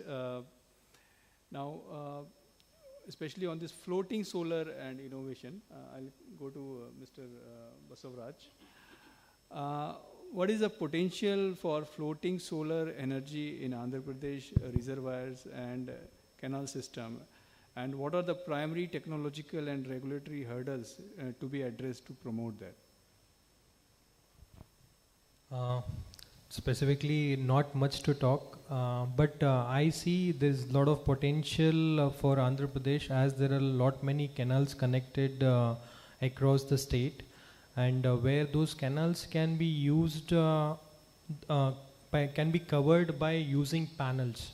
So where the evaporation of the water can be reduced, and at the same time you can generate power, and also the same power which is generated nearby farm lands which is available, so they can use that power for pumping solution or their cultivation purpose. So that's how. But on the policy type, I'm not much aware. Yes, sir. Mr. Pani Chandra, you wanted to add something onto this? Canal tops, basically, Andhra Pradesh built its first plant 8 years before. And perhaps it could be the first plant in the southern part of India. It's a megawatt scale. And the largest plant, they're building another one in Vijayawada district again. So, but canal top or canal bund, there is no policy as such. Maybe they could come up with one. But the reason is we have a lot of abundant land available for ground mounted, and for C&I it is always rooftop. So specifically meaning unless it is required, again they moved out, instead of going for a canal or a floating solar, they wanted to implement on a hydel, which is pumped storage plant. So that is happening in a very big scale. Perhaps we are the first state having the largest 5 gigawatt plant built in Kurnool, and that is already about to be operational very soon. And one more plant is coming up, we have seen in the day presentation. So as now there is no policy for canal top or canal bund or floating solar, which doesn't make it different, unless it is a grant in aid or kind of a thing, considering the challenges involved on it. Right. So I think yeah, you wanted to add something? Yeah. So I think some specific policy and guidelines and incentive needs to be come out for this particular segment. Then hopefully this segment also will evolve. Now, yeah, I'll just go back and ask about the policy question. So how does this Andhra Pradesh current installed solar capacity compare with its target under National Renewable Energy Mission, and what strategies and interventions are needed to bridge the gap? So this question can be taken by, I think start with, yeah, Mr. Funny. Yeah. It's a right question, but again, 21 days window. Andhra Pradesh is a state where you get a land, not just land. You are interested in setting up a 100 megawatt solar plant. You need to run on too many things. The legwork compared to getting the pre-feasibility, land documents, and the technical feasibility are months together. I faced the problem for almost like 14 months in getting these details together. Now the state government with just a click gives you all the details, the irradiation details, the evacuation details available nearby substation, how far is it available, the status of the land, even though it's a private land, the NetCap, which is a state nodal agency, basically takes care of entire thing in just like less than a week's time or 2 weeks' time. Once you pay the application fees and the processing charges, once after the proposal getting approved, it is less than 3 weeks of time wherein the entire things are given. So that is one. And second is basically on the policy, the integrated clean energy policy, where the shortcut is ICE 2024, where it talks about 80 gigawatts of solar and wind, hydel, and green hydrogen and pumped storage plant put all together. And the major portion of solar is around 30 gigawatts, achieving the target. And the rooftops is also around 30 gigawatts with PM Surigar and the new policy exclusively for SC/ST community for 2 kilowatts each, around 20 lakh consumers approximately. So the targets are very ambitious and the policies are pushing towards it, and the government officials working towards it in a responsible and amicable manner, wherein they are actually looking at the numbers, not just the numbers or the advertisements, but in the ground reality they are also looking at, and the CM is reviewing every month. So what is the status, how many projects are grounded? Now we can see the entire 5-year period, only 13 gigawatts was sanctioned and commissioned. In the last 11 months, as quoted the numbers in the morning presentation, you can see around 11 gigawatts is already sanctioned. So that's the fast-paced environment it is going forward. And again, Honorable CM and the Minister promised, in case if specific incentives are required, we are happy to look at it. We are having A, B, C, D, E, F, and you need something else, you can always come back to us, and then we are happy to sanction it. So they are accessible, and it is available on the internet as well. Yeah, Dr. Balaram. Yeah, just to add, see, I can tell you the Andhra has got a good policies and also the good push from the government. Okay, and what is needed is some kind of focused area need to be evolved. One, I already talked about the green manufacturing, that labeling and other things. And very importantly, if I try to talk about, India is committed, and it said by 2070 you are going to have the net zero. So on the similar lines, why can't each of the state try or start looking into what's the kind of net zero they are going to outcomes? So the Andhra has got a good, the infrastructure and also the potential available. And if you can see, of course, it's my estimate, it may be a guesstimate also, the Andhra could become the net zero much earlier than 2050 or 2045 itself, if they can push in a proper manner, and because they have got a good potential. And I had one of my students, we started estimating what's the kind of CO2 emission per kilowatt hour for Andhra energy. It typically comes around 450 to 500 the grams of CO2 per kilowatt hour, compared to the national, typically around 719 to 800 grams per CO2. So there's a kind of a level. Already around 50% what you are trying to talk about compared to national, Andhra is having it. And how can you further push down this 400 or 500 to less than 200? There's a kind of this a focused approach is what I think is missing it out. Probably I may be wrong. The other policy maker can think about that particular one. So this kind of a focused thing is going to make a clear change in every kind of approach. Yeah, totally agree. Actually, emission intensity is something which should be looked into because we all are working, to reduce the emission only. So that should be the objective of each policy, whatever we are, going to create. What exactly it is, bringing in terms of intensity reduction. Okay, then it will make sense to achieve, like Andhra, I think, is having target of 2047, I think, which is one of the, no, net zero target. Net zero target is 2047. Net zero target is 2047. So, which is, I think, one of the fastest, I would say, state which have declared, this target. So, congratulations, and hopefully, with the right policy mix, state would be able to achieve that and demonstrate their competency. So we'll stop here and we'll maybe go for one or two questions from audience. Anyone who wanted to ask any specific questions to any of the panel member?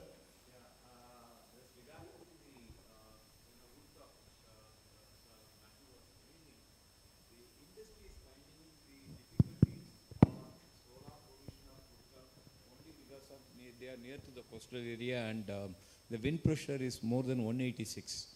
So there the solar withstand ability and the rooftop doesn't have a holding on some of the cases.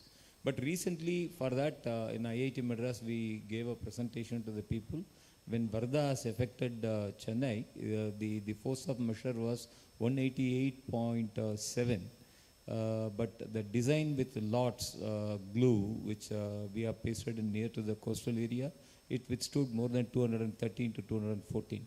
This particular point, if government announces to the people as a policy, it may help us for the industries to grow up. This is one of the one which we IITians have done the presentation to that. That will help you for. Sir, this is what I said actually.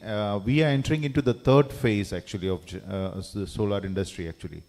So in this, many things have come up. We were looking upon other countries regarding this, but now independently we can focus on the things which is happening around. So now we have our brains and minds working together. looking into the concept of what we have and how it can be adapted to our situation, our environment, and accordingly we can make certain regulatory policies. That's what I like. I like this to be bring out to the outlook of this particular meeting. It can be useful for the industrialists to understand. Yes, the wind pressure can be taken over by the solar manufacturing people. That can give an idea, sir. Please. I'll add one more point here. IIT Madras is the official consultant for Government of Andhra Pradesh. Yeah, I know that, sir. I had been to the presentation. And they are the project monitoring unit for CM's flagship program of rooftop solar other than the PM Surya Ghar. So he has made a point on making the corrosion on the GSM being utilized and the zinc coating levels and all that, including the wind speed. We have given them for aluminum structures. Yes. Instead of this one, we have recommended for aluminum structures to use. And also we recommended for this wherever there is a problem of which they are going with the penetrating the roof, there we have recommended to use for the pasting technology. Correct. So that can give a substantial this one, but this has to be taken to the industrialist. Yes. So that is the one where Outlook can do some help on that, sir. Yes. So this may be a view to you. That's it. Correct. Yeah. Any other comment or question? Yeah. Please, Mike.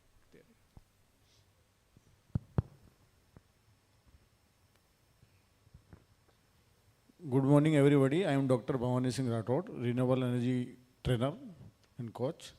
My question is that, like in Rajasthan, we are facing in the rooftop solar system where the module rate, we can say it's 10 rupees high, basically, from DCR to non-DCR, if we see. So, why not we are adopting energy storage, BESS, using this non-DCR module, and the cost, 10 rupees cost will be there, saving, that can be used for the base. Okay, like for 5.14 kWh battery we can use with a 4 kilowatt system. Okay, so we can provide the consumer or customer, end customer, with 24 hours, you can say, the power, with the same rate, no much differences is there. Subsidy is also getting late. My question is that, is Andhra Pradesh is adopting this means rooftop solar with the storage? Also, I can say the wind, like Karnataka has taken the policy for the domestic wind turbine. So same you are doing or not? And other question is that how we are doing this one, and what the problems the end consumers are facing or vendors are facing here in Andhra Pradesh regarding this PM Surya Ghar Yojana or rooftop solar system. Thank you.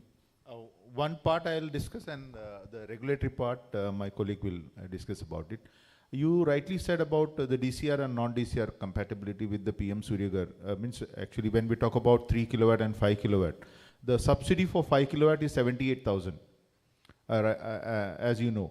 Now when we talk about the DCR, this 10 rupee gap, if you calculate the ROI or the BOS, if you talk about for 5 kilowatt in PM Surya Ghar with the DCR content and with the non-DCR content without the subsidy, you will see that almost approximately 50,000 difference is there. So most of them today in Kerala, I can say that most of the people in 5 kilowatt, they are moving out of this PM Surya Ghar, but they are individually taking this non-DCR panel. Regarding the BSS, yes, it's a good solution which we have to think about. But again, the cost is high. That's the reason I said that, okay, the cost, when we talk about that cost, when has to come to a common person. See, in PM Surya Ghar, why it has been in a high period, it has gone to a large scale is that where the common people can afford it. When we talk about the batteries as of today, it has to be adapted. Means it is really a good part, but how come and this batteries, it is costing high. The cost of this BOS comes to near about 50% hike in that. So adaptation of that has to take place. So again, we have to find out a solution for it. How we can, there we come with the other part, means in a community, how we can control this.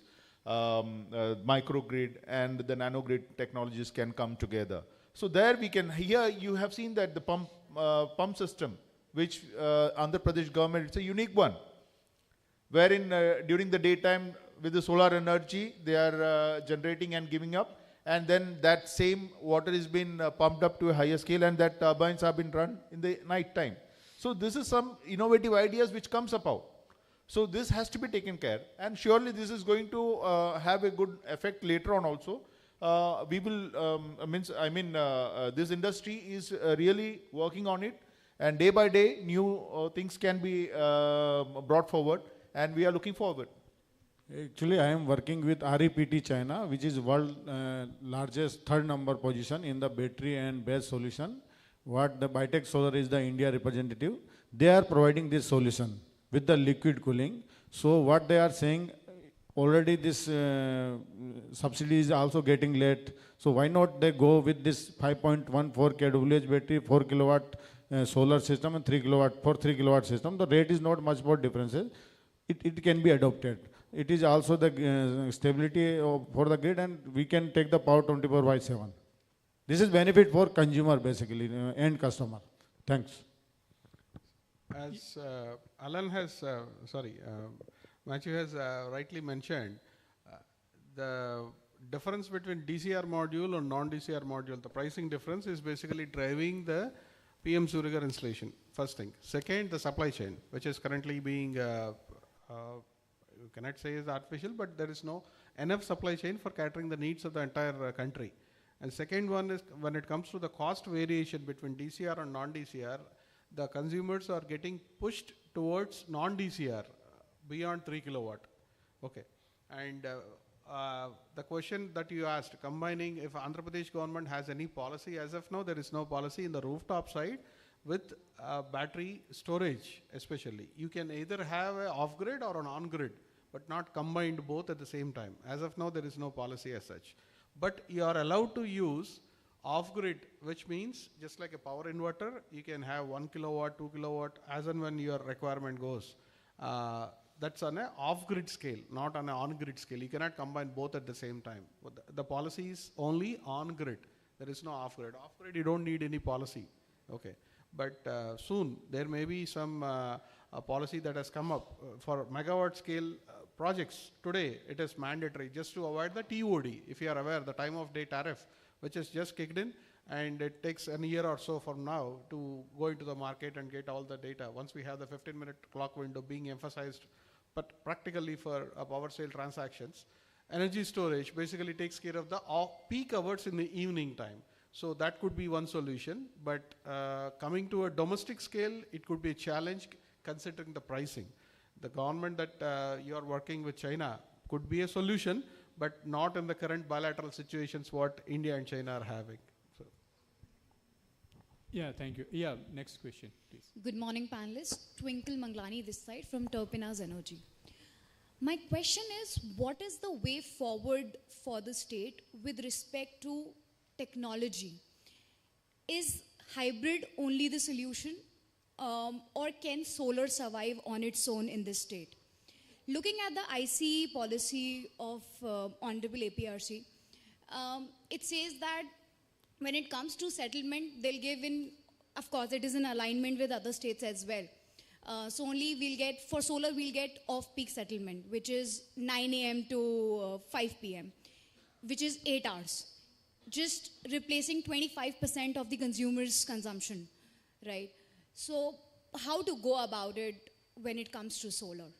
Or it needs to be coupled with BSS or along with wind hybrid? Thank you.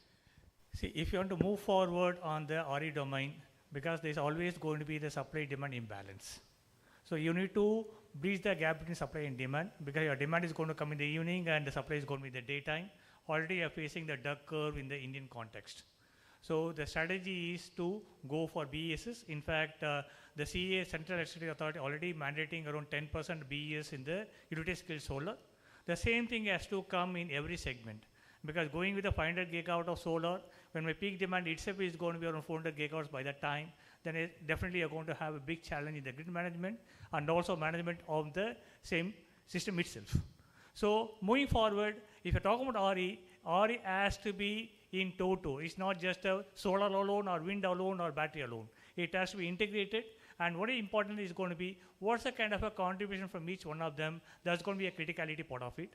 And more importantly, what's happening is if you try to see the Indian context, because this is one area I also, when I was in ministry, I also pointed it out. So we are trying to see the solar, all the utilities solar is going to come north to south, not from the east to west.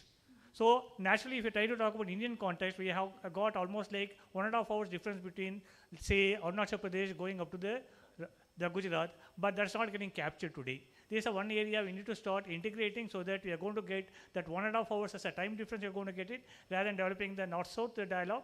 You have to talk about east-west, then you try to talk about an integrated at every solar plant need to have at least 30% storage, then only will be possible, at least in the future, to survive in the system. So you mean to say storage is going to play a very important role? It's an important role it's going to play. Yeah, right. So just I'll ask another question related to this only. So as the solar capacity grows, how is Andhra Pradesh preparing its grid infrastructure for effective integration, and what role can storage and forecasting technology play in this transition? So maybe we can start with Mr. Fani. Yeah. The exercise has already started. Right. And basically the entire SCADA is getting revamped. The DISCOMs now we have a single digit loss. Earlier it was double digit. Now it is less than 5%, the transmission and distribution losses. And going forward, the CM wants to see less than 1%. So transmission and distribution both together. Losses, yes, put together. Now we had, when I was working as a consultant for one of the DISCOM on the eastern side, it was 11.3%. Today the same DISCOM got almost 12 awards for energy efficiency measures. And the Director General of Bureau of Energy Efficiency is posted from the state of Andhra again. So the focus is more, and it is currently going on. Okay. And to add, I forgot her name, a question about the solar, how to go about it.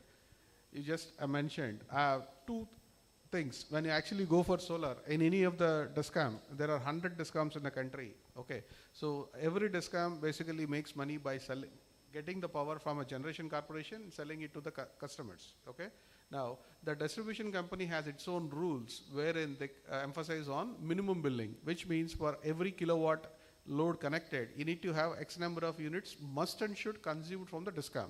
So when you actually want to go for solar, you need to take 30% away of the minimum billing class. Second, you need to take the peak hours away, which boils down to another 30%. So you are practically speaking only 40% that could be compensated from solar. So of the 40%, now the TOD tariff starts from 9 to 5, which is inevitably off peak. So the settlement either in open access or in distributed sector will happen only in this particular time frame, but for net metering. Right. So if you see state like Maharashtra, where of course it is still in discussion stage, MERC has also put their obligation against it, but they are giving 17 hours of settlement for solar, whereas in AP it's just going to be 8 hours of settlement, and in Karnataka it is of course much more than 8 hours. No, so that's the point of discussion. Right, but every state ERCs are again governed by a regulatory agency at central level called Forum of Regulators. It doesn't get approved because you don't have solar generation beyond 6 hours or max 8 hours in a sunny state even like Andhra Pradesh. So getting it for 17 hours will be done only when we have a pumped storage or a hybrid plant combining with solar, and the dynamics will be different unless there is a policy as approved. Every policy must and should be approved by the state level and also the central level. Then only the variations will come. Right. So as of now, it is on the discussion stage. I need to add to this actually. This type of forums wherein these discussions come, and even the panelists, when they bring together certain points, and even the audience like you give certain inputs, this creates an awareness, and obviously we are in the learning stage. So obviously these changes will happen, and we will look forward to a net zero by 2070. It can be brought much earlier. Yeah, you wanted to add? Yeah, you talked about integration part of it. Integration, I think Andhra Pradesh is already evolving a roadmap of having a 765 kV ring across the state, so that you are trying to talk about integrating this, the solar wind generation part of it. This is one step in along with the CTO, they are planning for it. So actually, if you're trying to talk about the capacity getting added, it's almost like 30 gigawatt is going to come up. That will be done only through 765 kV. That's what is the plan. That's this. Since you asked me about the integration, that's why I thought of intervening. Yeah, Mr. Basavaraj, you wanted to add something? Yeah, thank you. So now I think we have covered the existing policy framework, rooftop segment, utilities, solar parks. We also discussed about floating solars and grid integration, future pathways. Another thing is investment. So what do you see, how the Andhra Pradesh is working on bringing investment in the state? Because I saw in the morning Mr. Srinivas has given the pipeline, what state is planning almost, I think, 70 gigawatt of solar. $18 billion. Yeah, $18 billion is an investment plan. So what all incentives are being given to bring investor in this state? Incentives are there, many are there, not one or two. The first thing is capex investment.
Having a jail to set up a plant in a scale where he is mentioning about. So again, it is not for everybody open. So you are they are going through all chains of evaluation. So the agency basically takes care of doing the recommendation, the state nodal agency, and then there is an SIPC, State Investment Promotion Committee, and then the SIPB, and then the cabinet. So there are several layers. It's not just for I give no, like that. So and all are linked to employment generation as well. So the incentives will be given as and when you match the numbers practically. So yes, sir. Yes. No, but this was there in 2019, 2024. Again, with the Electricity Act amendment in 2023, it was removed nationwide. Again, Mr. Naidu came back, and then it was policy number 8, GO number 8, even in erstwhile policy in 2017. So that's where the banking wheeling charges were removed substantially, and the same policy is being now taken care. But banking is capped at 5%. Yeah, thank you. So just quickly, now we have only 2 minutes left. So what all key recommendations you want to give, from your side, one by one, each one can give with respect to promoting solar energy. So starting with Mr. Basavaraj.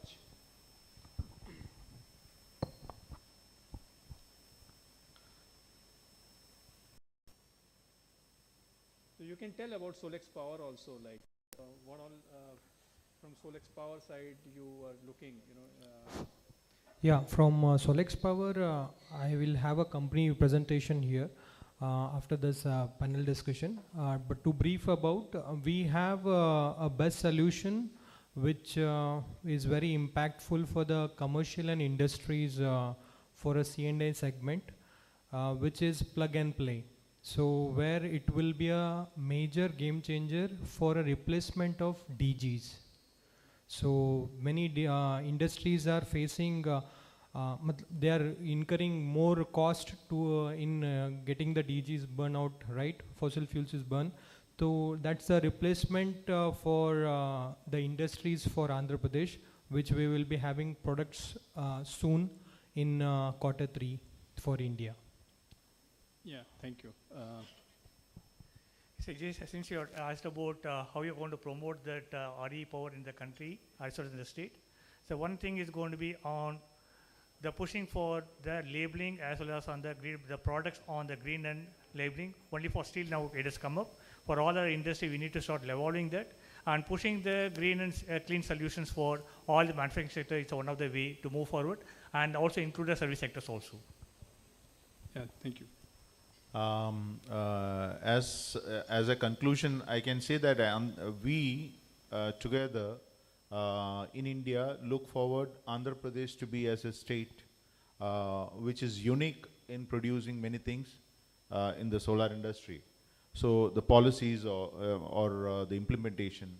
So we look forward to Andhra Pradesh, and my three things which I can say is actually integration and chain reaction, and also the implementation of policies. These three key factors will be a challenge, and obviously if Andhra Pradesh do come forward with certain policies, obviously they have a very good land bank. So that's now how sir has explained about this. So the investment part is also much higher. So we look forward to that, and also it's a challenge. This industry is still in the growth stage, I can say. So it's a challenge. So these challenges and hurdles do come, and we have to overcome it. Thank you. The government is already always hearing, so taking inputs, and the policies gets amended time to time. The ICE policy, which is the clean energy policy, got amendments 2 times in the last 3 months. Again, as and when there is an ICE session, obviously the government will examine, evaluate, and then amend the policy. So the government is again proactive sometimes and sometimes reactive, as you all know, for known reasons. However, basically inputs are always taken and they'll be evaluated. The result may be communicated, or the wisdom lies with the, again, it's government, right? So we respect their wisdom. No, thank you so much. I think very well taken all the points. So hopefully everyone enjoyed this session. Thank you so much, everyone. Yeah. Well, thank you so much, sir. Moving ahead, requesting everyone to please stay on the stage for some more time. Now, I would like to request Mr. V. Ranayanan Babu, seasoned finance professional, power and gas sector, former director at South Power Distribution Company, to please join us on stage for memento presentation to our moderator and to our esteemed panelists. Ladies and gentlemen, once again, let's have a huge round of applause. Come on.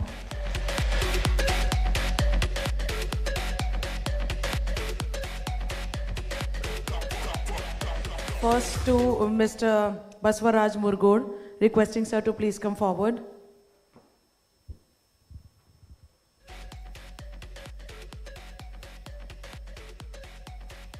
Thank you so much, sir, for joining us for the panel discussion.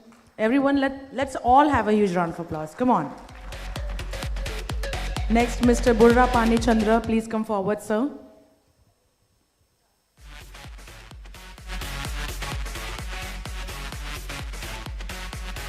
Thank you so much and congratulations. Next, Dr. Kanan Balaraman.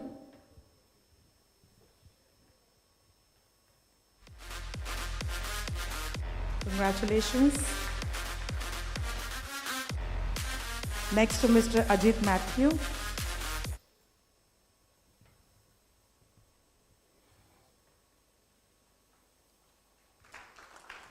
And next to our moderator, Mr. Manoj K. Singh.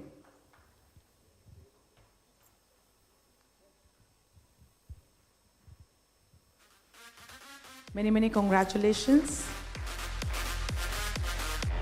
Now requesting everyone to please come forward for a group picture.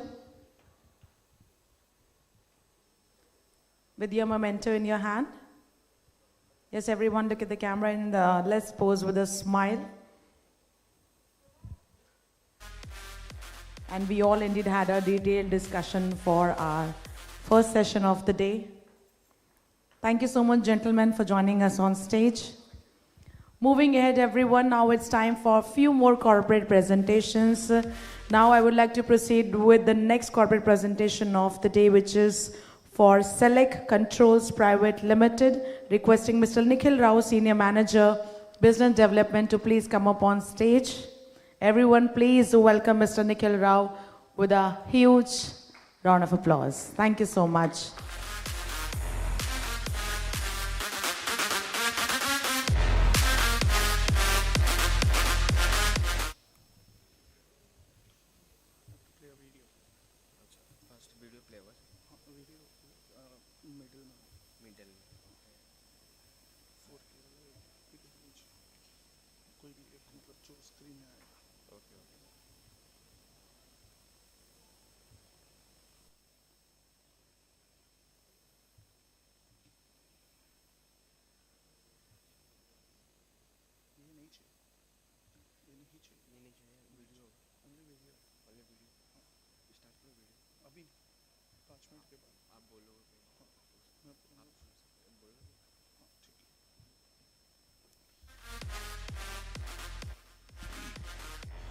Good afternoon, everyone.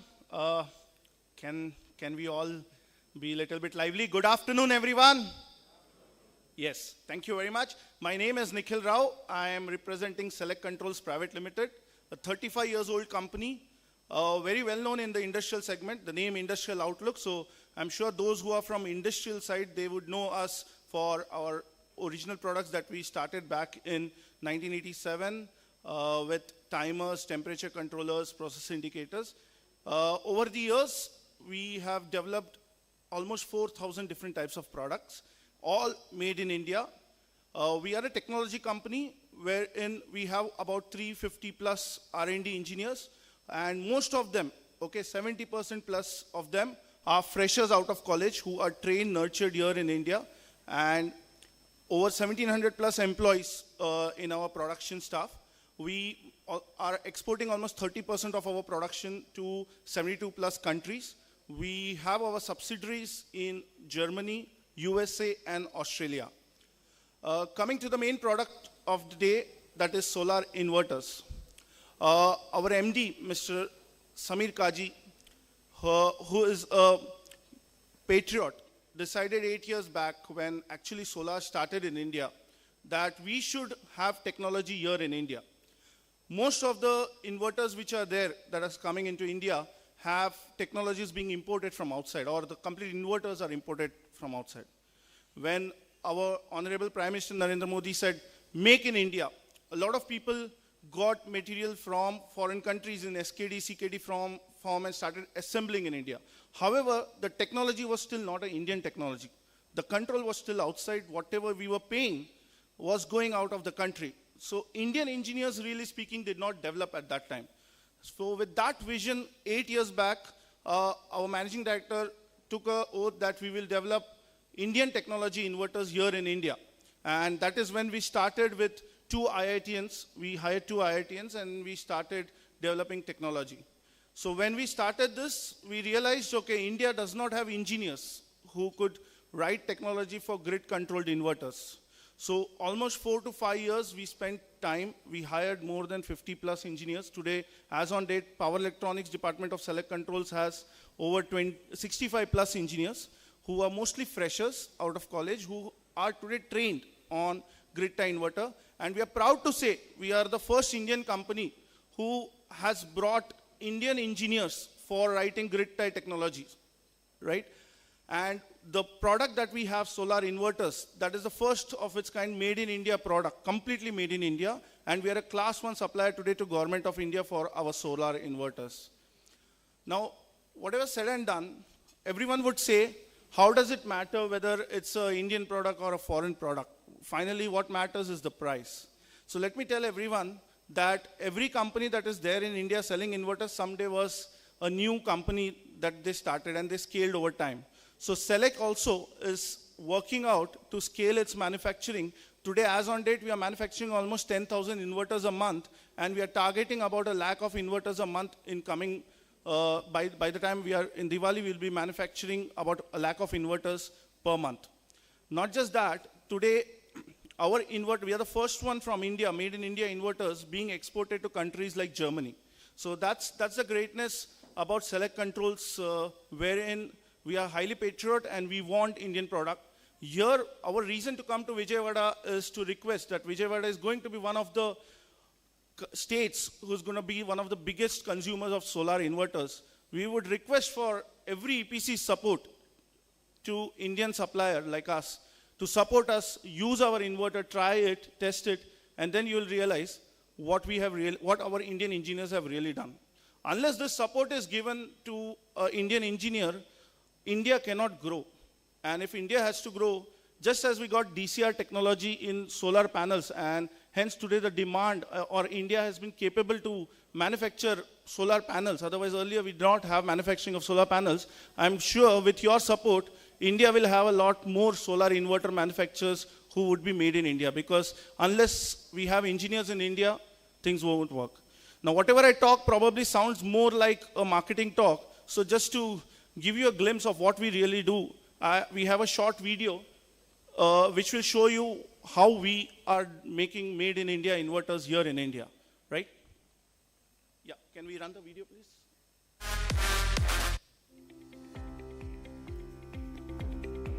So this is our HO and R&D center where we have 365 plus R&D engineers. We export to over 75 plus countries, 280 plus channel partners, and we have sales and service support across India with 200 plus channel partners and 180 plus sales and service. This is what we were in 2003, Select Controls, just one small building, and this is what we are today in 2025 with over 4,000 plus products being manufactured, 1.8 lakh square feet of manufacturing. We are a government recognized R&D center wherein we have 365 plus R&D engineer. Whatever products you see here, all the design, everything is done in-house, whether it is mechanical, the heat sink, or the technology that goes inside the chips. All the things are done in-house. We have our own NABL aggregated laboratory wherein we can do complete EMI, EMC, LVD testing. This is our main manufacturing plant. This is something you won't find in products which are made in India. This is only for made in India, where we do have complete SMT in-house here in Navi Mumbai. These are high-end Fuji machines which have capability to manufacture at least 4,000 inverters a day. Completely optical inspection, automated optical inspection, so that it's an error-free production.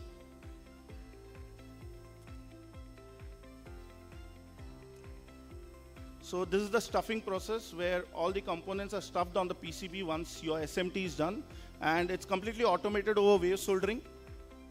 So all the inverters that you have is automated.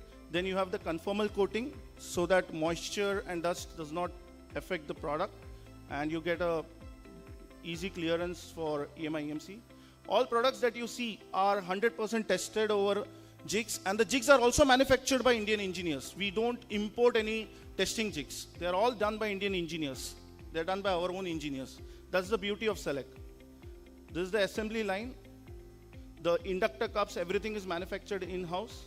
We are the first one in India to have BEE certification. In fact, we are the trendsetter, wherein government is trying to make it mandatory now for BEE certification. This is the AT, where we test every product, and then we have the heat run process. Again, you see it's a Select PLC, it's a Select testing system completely. We are not importing any testing system. So the plastics also which are there, we manufacture it ourselves. The molds which are required for making the plastics are also made in-house. The laser printing, all the information are done in-house. We are 100% made in India product, ladies and gentlemen. So this is the mold making process where we make the whole molds. The jig making process which I told you. This is the storage for finished goods. These are the product lines. When I say 4,000 products, there are multiple variants. So these are 20 different sections where we work into solar inverters, PLCs and HMI, where we have our own patented technology. Drives, again, we are the first one in India to have our own technology on VFDs. Power supplies, we are one of the largest supplier to Apple for power supplies. Static voltage regulators and static VAR generator and active harmonic filter. These are all coming under inverter technology. This is the strength of developing Indian engineers for power electronics. Till now, we were all importing these technologies. Today, India has engineers who are developing these technologies in India.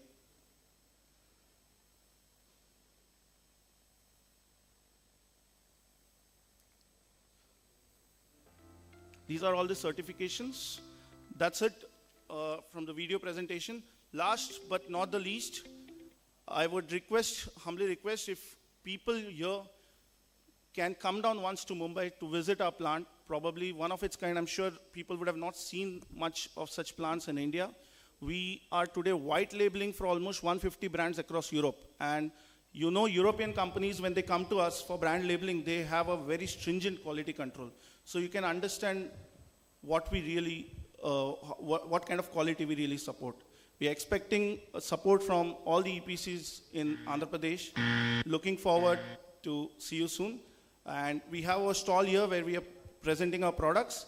Any questions? We'll be happy to take it there. Thank you so much. Thank you very much for your time, sir. Thank you so much, Mr. Nikhil Rao, for the wonderful presentation. And it was an amazing trip indeed to your industrial setup, which we have already seen on the stage. Moving on, ladies and gentlemen, now it's time for a quick quiz. By answering the question, you all will get a chance to win an exciting prize. But what exactly you need to do is, you don't need to tell me the answer. There will be one phone number which will be displayed on the screen. You have to message on that number. So please keep your phone handy. And the question is going to be displayed on screen. And I'm going to ask, the question is, India aims to achieve how many gigawatts of renewable energy capacity by 2030, including 280 gigawatt of solar power? First option, 400 gigawatt. Second option, 300 gigawatt. Fourth option, 500 gigawatt. And fourth is none of these. Please text your answer, option, your name, and send it to 87507-98032 right now. So the first person who is going to give the correct answer will get a chance to win a gift right away. So your time starts now.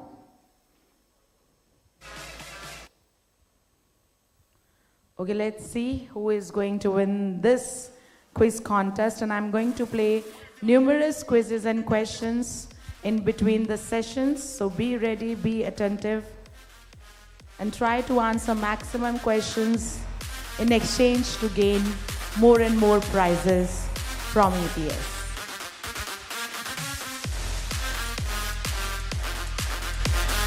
Ready? All right, I have the winner with me. All right. How many of you have opted for option number 1, which is 400 gigawatt? Raise your hand. Okay, 1. How many for 2? 300 gigawatt. 1, 2, 3. How many for third one? 500. Oh, there are many actually. Multiple people. Maximum numbers goes to 500. And D, none of the above. I think no one. All right, so I'll tell you the correct answer is C, 500 gigawatts. It means that most of you are correct. So the first person who have won the first quiz of the day, and the prize goes to... Any guesses? You can take up your name. Okay. Okay. Few of them, okay. Sir is telling that you are going to win. Okay, so the winner is Bala Subramanian Sebastian. Congratulations. Bala Subramanian Sambasivam. Yes, congratulations, sir. Please join us on stage. And I have a beautiful gift to give you. Please come and join us.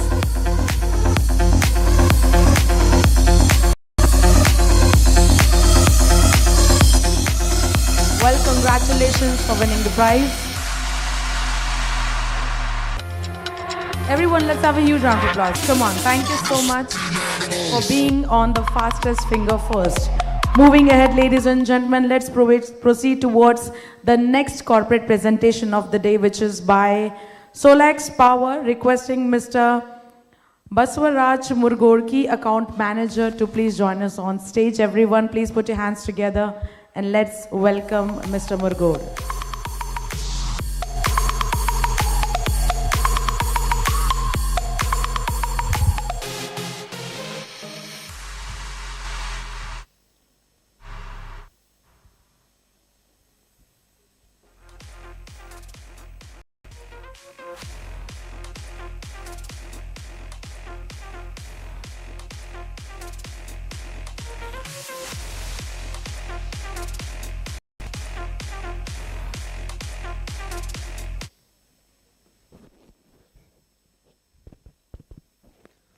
Good afternoon, once again. Myself Basavraj,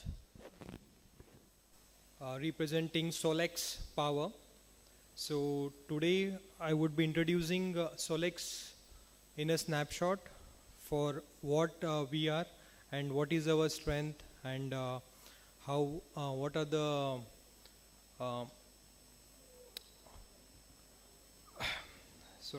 So we are Solex. The vision of the company is to be trusted global leader in smart energy solution, and the mission is to make power smarter, greener, more affordable and more convenient and more friendly products to the Indian market. So the core values, we are innovative, excellence, and we have ethics to make it win-win situation. So Solex was founded in 2012, and we have across the globe 3,000 plus employees, 200 patents, 80 plus markets we are operating, and 1,100 plus certifications, and 1,000 R&D personals, and till today we have around 7 lakhs inverters running in the market. So innovation at core, when we talk, so we have to show some percentage of investment in the R&D. So majorly 6 to 8% of the R&D of the investment which goes into R&D, and we have 10 plus years, and we have 1,000 plus R&D staffs.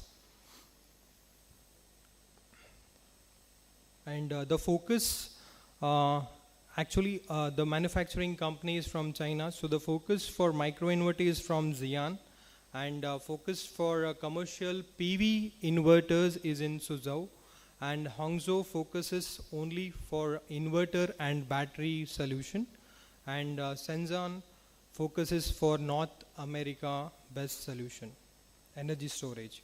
So we have globally 243 patents and 49 invention patents and 74 design patents on Solex Power. So we have a global sub-headquarters which is in America, Japan, Australia and Netherlands, UK. And we have a local sales support and service center in India. We have a service center in Ahmedabad, and we have tied up with 4 distributors across India where the products are locally available for retail market.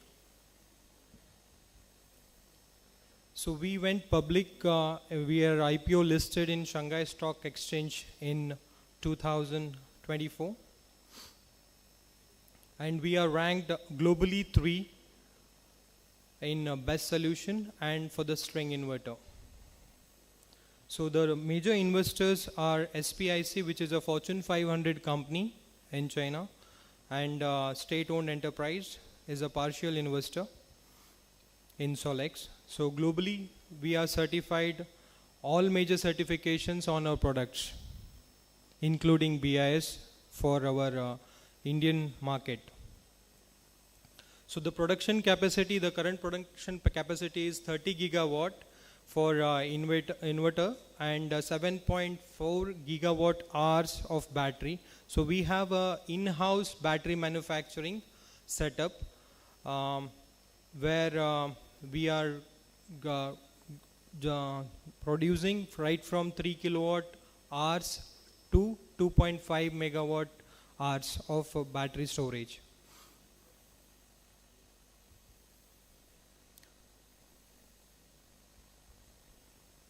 So just we will take a look of a digital factory of which is in Hongzhou.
Sorry for just it is taking some time. Yeah.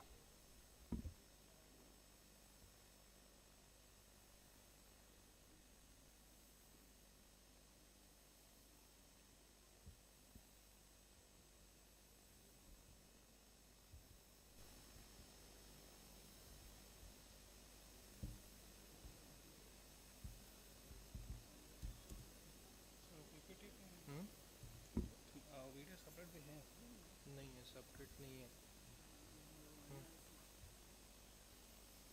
ठीक है, no problem. If it is separately, you can play, then it would be thinking through something.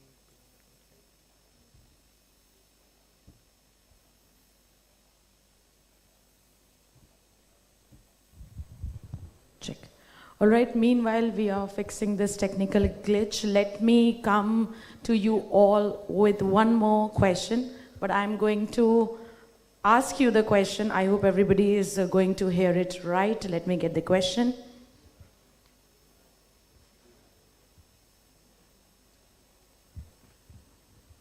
All right, so the next quiz question to you all is, India's rooftop solar market in the commercial and industrial C&I sector is estimated to reach how many gigawatts by 2027?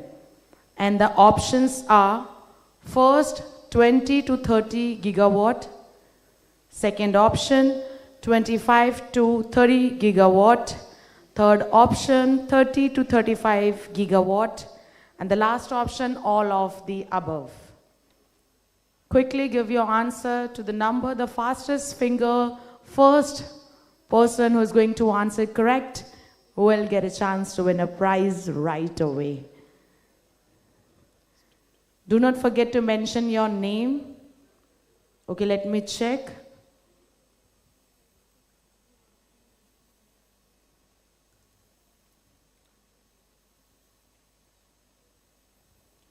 All right, so we have got our winners. So क्या लगता है कौन जीतने वाला है? Any guesses? Any guesses? Okay, requesting everyone to please write your full name as well while sending the option. So the name that I've received have won the prize right away is Kanthi. Congratulations. Congratulations, ma'am. Please join us. Can we have the gift, please?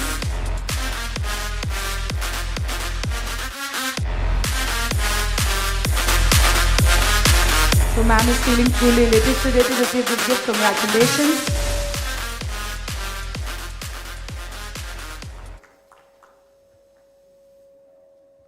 Thank you so much. Thank you so much. Okay, so we are going to take one more quiz after one more presentation. Thank you so much. Please continue.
Yeah, that was the digital tour of our factory. And coming to the product offerings from Solex Power, we have a microinverter which we launched in REI, which was held in October 2024. And we have got a BIS approval for the same for 1 kilowatt, that is 2-in-1 microinverter. These are the string inverters models which will start from 0.6 kilowatt, but in India the range starts from 1.1 kilowatt for single phase, 2 kilowatt, 3 kilowatt, 3.3, 4, and that goes up to 6 kilowatt. And we have three phase starting from 3 kilowatt in our product range, but for Indian market we have a product starting range from 5 kilowatt up to 350 kilowatt, a utility grade type. So these are the energy storage which is hybrid solution. Presently we have a LV model of 5 kilowatt and 3 kilowatt readily BIS approved for Indian market, and right from 5 to 15 kilowatt it is in BIS approval stage. And these are the smart energy management, and the one which you are seeing is a data hub which connects the inverter parallelly for string megawatt scale projects. It can connect up to 60 units of inverters in one plant.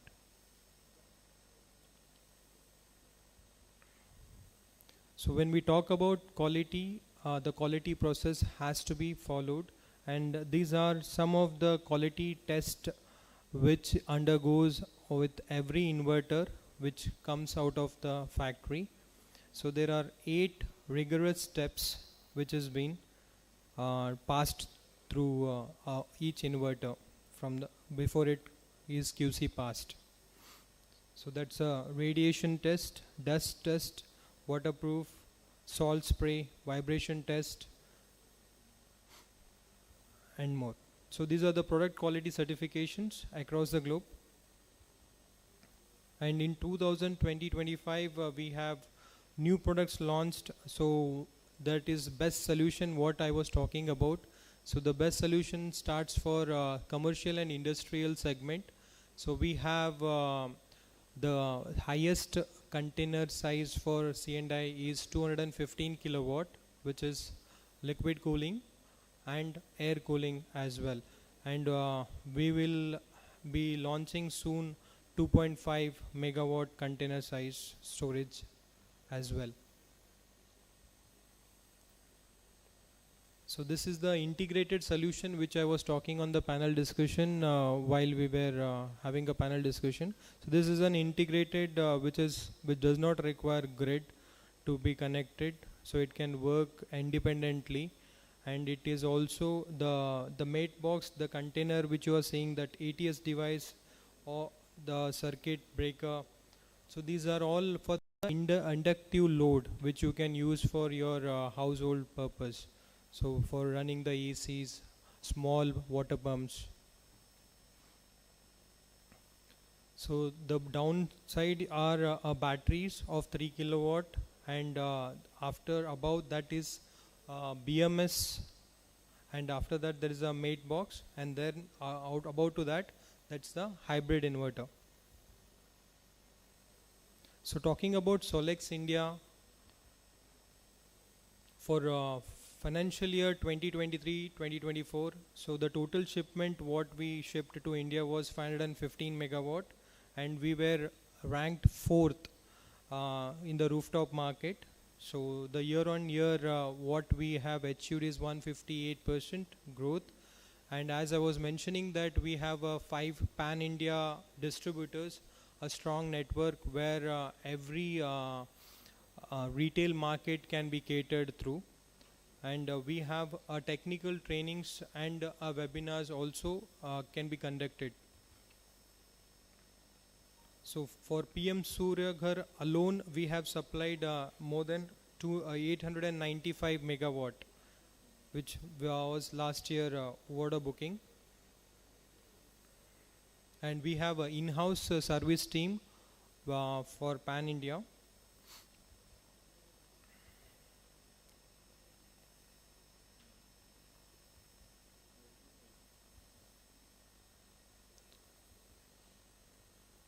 So the service team, we have a service engineers of 9 numbers who are residentially placed, and we have a service warehouse 3 numbers, and service center 1 which is in Ahmedabad.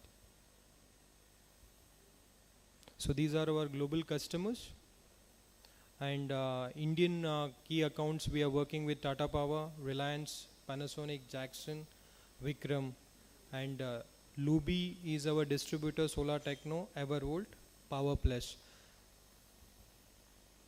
So the main motto is customer satisfaction, so which helps us to grow. So we are here available throughout the day. If you have any queries related to the product, you can reach out to us. Myself and my colleague Govind, who is taking care of South region, he is here. Thank you for keen please.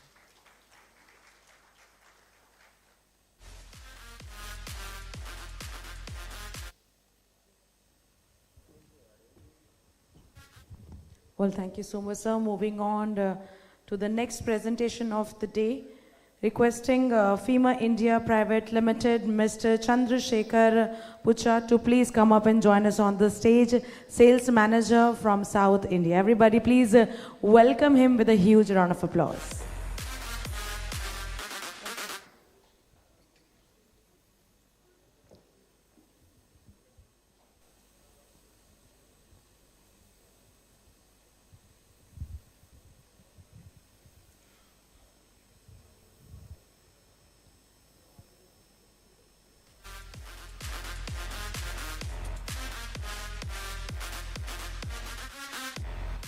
Good afternoon, everyone.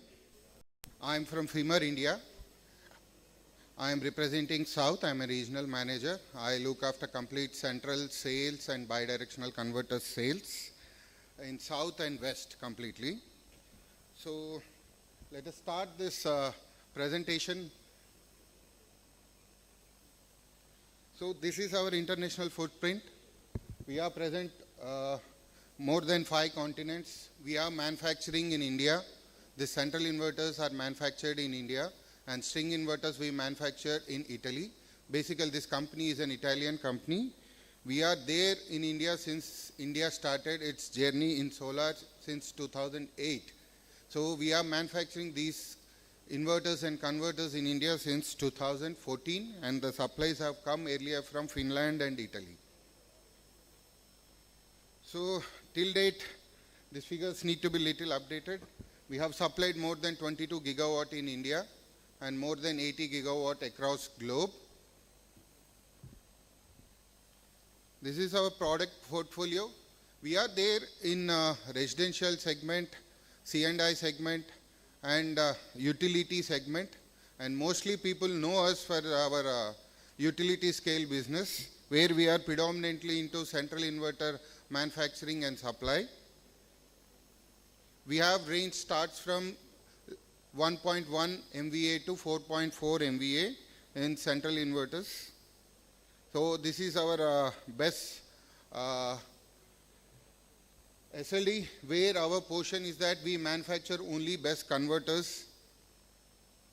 And this is complete major equipments in the best projects, battery energy storage systems. And this is the product range, what we manufacture and supply. So all these are available in 1500 volts. We are supplying to almost what projects have completed in India. We are the major suppliers in the energy storage projects in India. So we give complete solution as a skid along with transformer and RMU on a skid platform. And everything is manufactured in our Bangalore factory. So we are also into microgrid solutions. We manufacture microgrid inverters. We call them as MGS series. So this particular MGS series comes in basic blocks of 40 kilowatt and scalable up to 240 kilowatt. This is like a microgrid PV plus storage. You can also enable and disable grid net metering and all in this. And TOD function, it's a completely customizable. Solar is completely customizable. You can add any amount of solar to this bidirectional converter, and it's completely PLC based. We have almost 240 installation in India where we are supplied this for rural electrification, especially in Haryana, Rajasthan, UP, Bihar, where there is transmission line, non-availability of transmission lines. We have supplied modes to the local communities there for their liveliness. And basic application of this now, if you see the large-scale gated communities where common power can be powered through this, you can eliminate DGs and all, and using this. This is a very reliable product of, I would say, defense scale products, raw materials are used into this.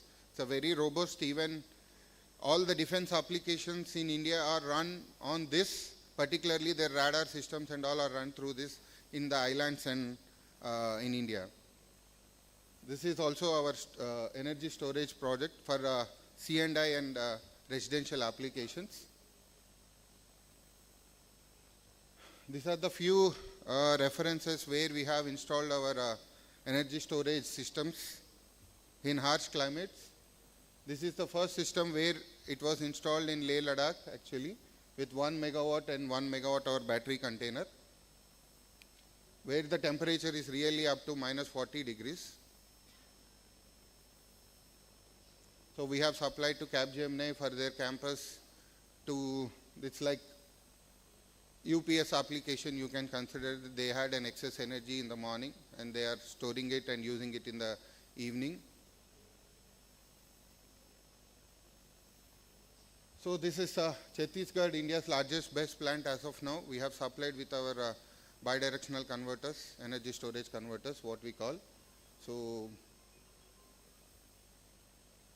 this is again in Himachal Pradesh. This is Tamil Nadu Solar Park, where we have supplied 288 megawatt. This is Modera Sun Temple. The complete surrounding villages are powered with solar and energy storage, battery. So it gives complete 24 hours power through battery. And we have supplied complete converter systems. This is for Honeywell, for their factory in Bangalore. They have used this complete skid solution. This is Omkareshwar floating project, where we have supplied central inverters of 4.4 megawatt capacity. It's completely floating solar project installed by Tata. So we have supplied to Ayodhya for complete 40 megawatt for complete powering of Ayodhya for their complete requirement. So we do this kit kind of solutions. Most of the export orders comes in this kit type of solutions only. We supply along with transformer and RMU completely for all export orders. Especially we do a lot of work in Australia and the Southeast Asia and Africa. This is our MGS installations, which is PV plus storage converter. So many such installations, references. Thank you. Thank you everyone. Viray here. I'll be available till 5. If you want to have any knowledge session on how this BESS plants will be designed or how inverters and applications of this BESS converters, I'm available here. We can discuss in detail. Thank you.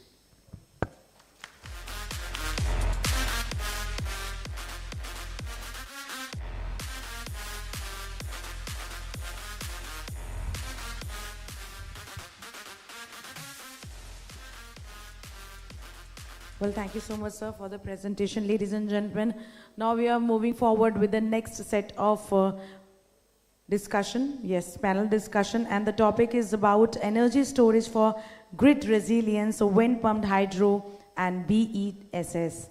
And we are going to cover Andhra Pradesh unique advantage for pumped hydro storage, PHS, viability of battery energy storage systems in grid-tied renewable sources, storage policy, DISCOM readiness, and funding opportunities, pilot projects and public-private partnership models, and managing variability in wind generation using storage. Requesting esteemed speakers to please join us on stage.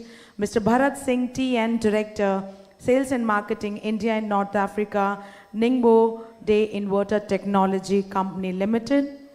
Next, Mr. Bhavani Singh Rathore, Renewable Energy Expert, Consultant.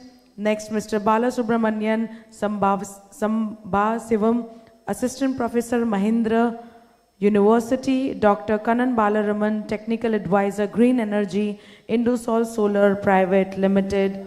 Mr. Mohammad Irfan, CEO, Alfanar Power Private Limited, India. And our moderator, Mr. Raja Pradeep KK, Managing Director, Best Group, Ostra Motors.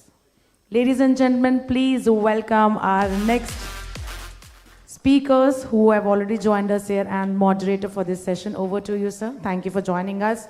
And after this session, we are going to proceed with just one more presentation, which will hardly take 5 minutes of yours, and then we will proceed with the lunch break. Thank you for your cooperation and your patience. Thank you. Thank you so much. So if everyone has assembled, I see many empty chairs here. All right. Thank you. I mean, it's a time at 1:30. I do understand. So, well, good afternoon, distinguished guests, panelists, and attendees. It's my great pleasure to welcome you all to today's panel discussion on a topic that actually sits at the very heart of India's clean energy transition. Energy storage for grid resilience, pumped hydro, and battery energy storage systems. Well, I'd like to structure this panel discussion, giving a small intro about India's current status in pumped storage projects and battery energy storage systems. Then I would like to ask our esteemed panelists to give their introduction. Then I would like to present little data facts of what we have been hearing right from the morning about Andhra Pradesh status in these particular projects. Then I would like to ask some specific questions to each of the panel members here.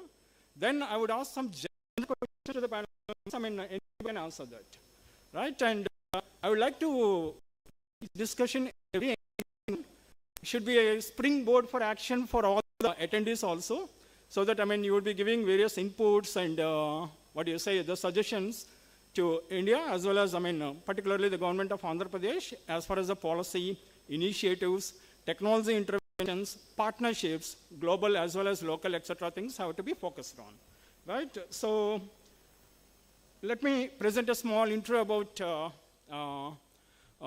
how we are exactly situated as far as the transition to clean energy sector and the contribution played by pumped storage in the BESS. So right from the morning, we have been hearing that India is racing towards an ambitious target of 500 gigawatts of non-fossil fuel capacity by 2030. And energy storage is no longer optional. It is actually an essential without robust solutions. And the clean energy transition risks being unstable, unreliable, and economically inefficient. So I would like to say something here about the storage part. Storage is the bridge between intermittency and reliability.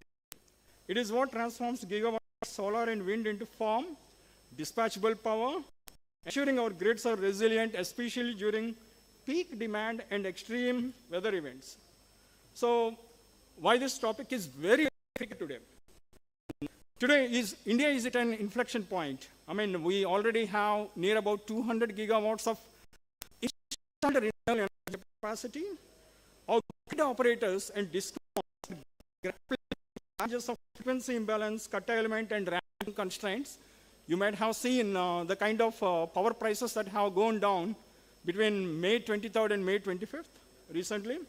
And energy storage is being recognized. Pillar of our system alongside the generation and transmission. Right, and let me provide a data fact here. India's electricity plan calls for 74 gigawatts. That is the power factor, and the factor being 411 gigawatt hour of storage capacity by 2031-32. Of course, it's an ambitious one. It's a 50-fold increase from the current levels. Right, and today our focus is on the state of Andhra Pradesh. So as in the morning, General Manager from NetCap has presented, Mr. Srinivas Garu has presented. So I would like to say that AP has a very good PSP potential of around 44 gigawatts, which as of now currently they have identified 33 gigawatts. And there are 3 large projects that are happening in the Rayalaseema area.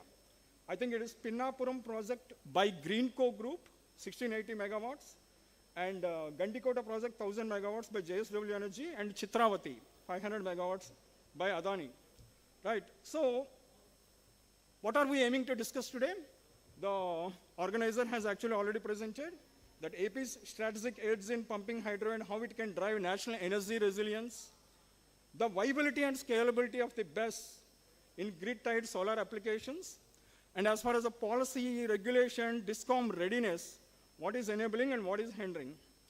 And last but not the least, the PPP, public-private partnerships, and pilot projects that serve as templates. Okay? So now we come to the panelists. Let me acknowledge the panelists. We are very, very fortunate to be joined by visionary leaders, technologists, academicians, policymakers, and developers, each of whom brings rich hands-on experience across storage technologies, grid operations, and large-scale project execution. So I would like you to present, give a brief introduction about yourself, sir. First, Bhavani Singh Rathod, sir. Hello. Yeah, thank you for inviting me here as a panelist. Myself, Dr. Bhavani Singh Rathod, and I am renewable energy coach and trainer and consultant also. I am the only PSCC, Power Sector Skill Council certified master trainer in renewable energy. From last 1.5 years, I am organizing offline training as well as webinars also, online training. And I have has been a speaker for the BESS. Basically, from last 6 months, there is a huge knowledge gap in the battery energy storage system. We all know that intermittent power, RE power is growing, so BESS has become the 2025 most critical aspect. So I have taken this subject and I am providing continuously. My one training program already finished, another advanced training program is going on. I have provided multiple webinars on the BESS. I have been speaker at National Federation of Engineers for Electrical Safety also. I have been speaker at international conference organized by the state Germany, and as well as here today also I am specifically speaking about the BESS, battery energy storage. Other than that, I am passionate social filmmaker. I have done lot of projects and solar is my passion. If you heard about that, Mr. Ajit Bahadur, I have recently produced a documentary on him, and now on 8th June I am producing or directing a music album that is the name Sindur, which is focused on Rosie Barolia basically. So that is my passion basically. I am doing that one. Other than I am into project management. Also I am a project manager in one of the company. I cannot take the name here right now. So overall I am working for the road safety volunteer also. I mean, we have the India first regional driving training center where drivers who are going to Saudi Arabia, they are tested at our center, which is RDTC Singawal Ajmer.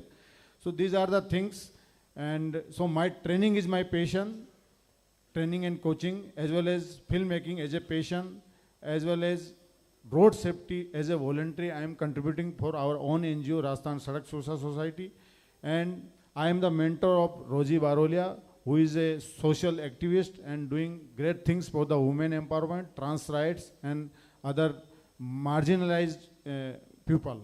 Thank you. Thank you, Bhavani Singh ji. That's a lot of activities. I would like to ask Dr. Balasubramanian to take over. Balasubramanian. Yeah, Subramanian.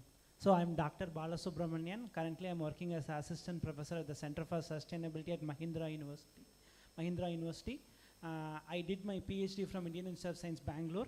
So I work in the area of solar power, wind energy, electricity demand side management. I also do research in green hydrogen and also battery storage and some other things too. Thank you. Yeah. Dr. Balramanji. Thank you, Raja. I'm Dr. Balaraman. I think I had a brief description by myself in the first session. I am presently technical advisor to Indusol Solar.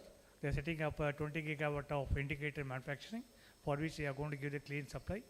I am former Director General in National Institute of Wind Energy, and also the clean passionate on the clean energy transition.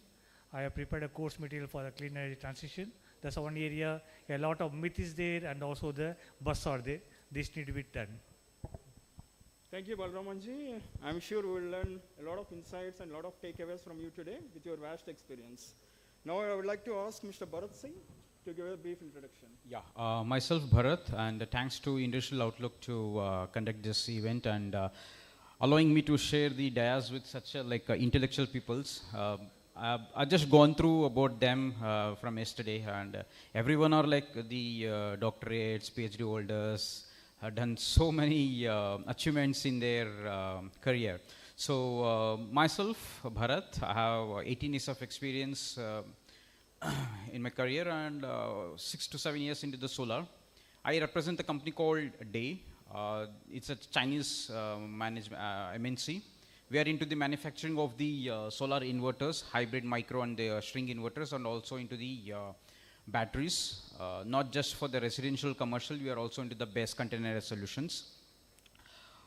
Day has made its name in the Indian market through the residential C&I. Now we are entering into the containerized based solutions also. So maybe in the upcoming questions, I'll be answering a lot about this particular product. Thank you so much. So I would like to give a small introduction about myself also before going into the panel discussion. I am Raja Pradeep. I have more than 22 years experience in industry from the manufacturing side, and I have done more than $8 billion worth of projects. I headed the projects for Reliance Industries, L&T, Vedanta, Aditya Birla, Procter & Gamble, Britannia Industries, and my last position has been as a group vice president with the Patanjali Group. So I worked in India and abroad. Currently, I have turned as an entrepreneur, and I have offices in Vizag, Hyderabad, and Singapore. We are into climate solutions, manufacturing of e-bikes and e-trikes. In fact, we manufacture India's longest range e-bikes and various other businesses such as agri-food processing. In fact, I am a 50-50 partner with Patanjali Group for agri value chain in South India. Thank you so much. Well, as I already explained at the start of the discussion, that we would like to have a structured discussion. So I would like to ask specific questions to the panel speakers here. Sir, I would like to start with Bhavani Singh Radhor ji. Sir, as I hear from you, you're a global trainer and a coach for battery energy storage systems, right? You have conducted many training sessions across India. So particularly, in grid challenged regions, could you shed light on the major implementation challenges when integrating BESS with large-scale solar or wind plants, especially in rural or remote areas of India? Thank you, sir, for asking the question. Actually, we all very well know that already we are achieving this net zero, means by 2070, means renewable energy, solar or wind, these are the major. These are the intermittent in nature. So the ratio of, you can say, solar and wind RE is increasing. So grid stability is another aspect. So energy security and grid stability, to maintain that, we have to go with the storage, energy storage. In energy storage, there are various types, like thermal storage is also there, battery energy storage is another thing, pump storage. So right now, two major storage, pumped storage and battery energy storage system is there. So to maintain the grid stability, we have to understand the base. So integration with the existing system and understanding. So how we can implement it, means in execution challenges we can say, how safe integration with our existing infrastructure. Like we are AC coupled system. There are two types of system, DC coupled or AC coupled. So in DC coupled system, like solar is generated the DC, BESS is also the DC, they can be integrated with the DC to DC converter. Then comes the bidirectional inverter, that is called PCS also, power conversion system, and that is connected through transformer to the grid. So actually the integration site level, we can understand what are the challenges. Means the land is also a challenge, how the existing grid infrastructure is there. But if we talk about the remote areas where grid is not so strong, so that we need to develop that one. That is another, land is also another issue, and as well as the policy. What are the existing policy? So standalone and basis, there is a huge knowledge gap also. First we need to understand the base. That is the reason I have taken this subject as a crucial training programs. One training program already running, another is also going on, and continuous webinar I am taking, because we need to understand how, like just FEMA has shown in the presentation, they have installed in Ladakh or all these things. So that we need to understand what are the India's temperature, because these are the air cooled. So in India, are they suitable for utility scale? Should we go for the liquid cooling? If liquid cooling we are going, then what are the risks? Means safety is the another challenge, because once there is a thermal runaway in the base, there is no way to save your plant. There is a continuous, you can say, blast only, simply. So we have observed globally from past experience, there is a failure even during the commissioning phase, then operation phase. So that we need to understand from start, when we are procuring the raw material of the battery. Right now in India, there is no cell manufacturing. All cell are imported mainly from the China. Then we are making the battery pack. That is also required precision machines and skilled manpower. Or there is a huge skill gap as of now in India regarding especially the base. So safety is a major concern that we need to understand. Thank you. So, as you rightly mentioned about the skill gap, I would like to ask the second question, a follow-up question kind of thing for that one. So, how do you assess the current knowledge gap across different levels of the renewable energy workforce, from engineers to technicians to installers? What do you see as the most effective path forward for skill development and capacity building in this fast evolving domain? Yeah. For capacity building, first of all, every organization should nominate some people. If they are planning or already working for the base, what they should nominate some people to take either base training in organization level. Internally they can provide, no issue. If or they can call some external trainer. Even they can go outside. Like I am also trying to take 200 people to China, REPT China, which is the world largest third number position company in the battery solution after CATL and BYD. So that thing we need to do. Or other thing is the R&D, because right now we are talking about the LFP battery, lithium iron phosphate battery. Further, sodium ion, which is cheap. Sodium is very cheap. So this chemistry also R&D is there. So we need to understand, because today, for example, any tending, 12 years tending is there. After 12 years, new technology will come. Then what we will do, the existing battery will be replaced. What about the PCS, BMS and EMS? They are okay. So that also we need to understand which chemistry we are going to adopt, which can run for 15 to 20 years maybe possibly. Normal life is 10 to 15 years for the base. That is the thing. So for that, proper training, skill-based training is needed, so that either you can organize internally or everywhere. Training is must. I have seen huge knowledge gap, because in webinar, what type of question they ask, even grid following to forming mode, what will happen, UPS required, auxiliary power, where auxiliary power will come, is utility, we require DC, if we are using DC, where is the, again, carbon footprint. All these things are there, a lot of questions is there. Seamless inverter, non-seamless inverter, what will happen? So that we need to understand very in-depth knowledge, because safety is the concern. Right now everyone installing there, but safety of the base is very important. Quality is also required. So training is must. Thank you. Thank you so much. So I can very closely relate to that one, having worked in the manufacturing sector for more than 2 decades. So if at all I ask you to give a number on this, by 2030, how many skilled professionals would be required in India?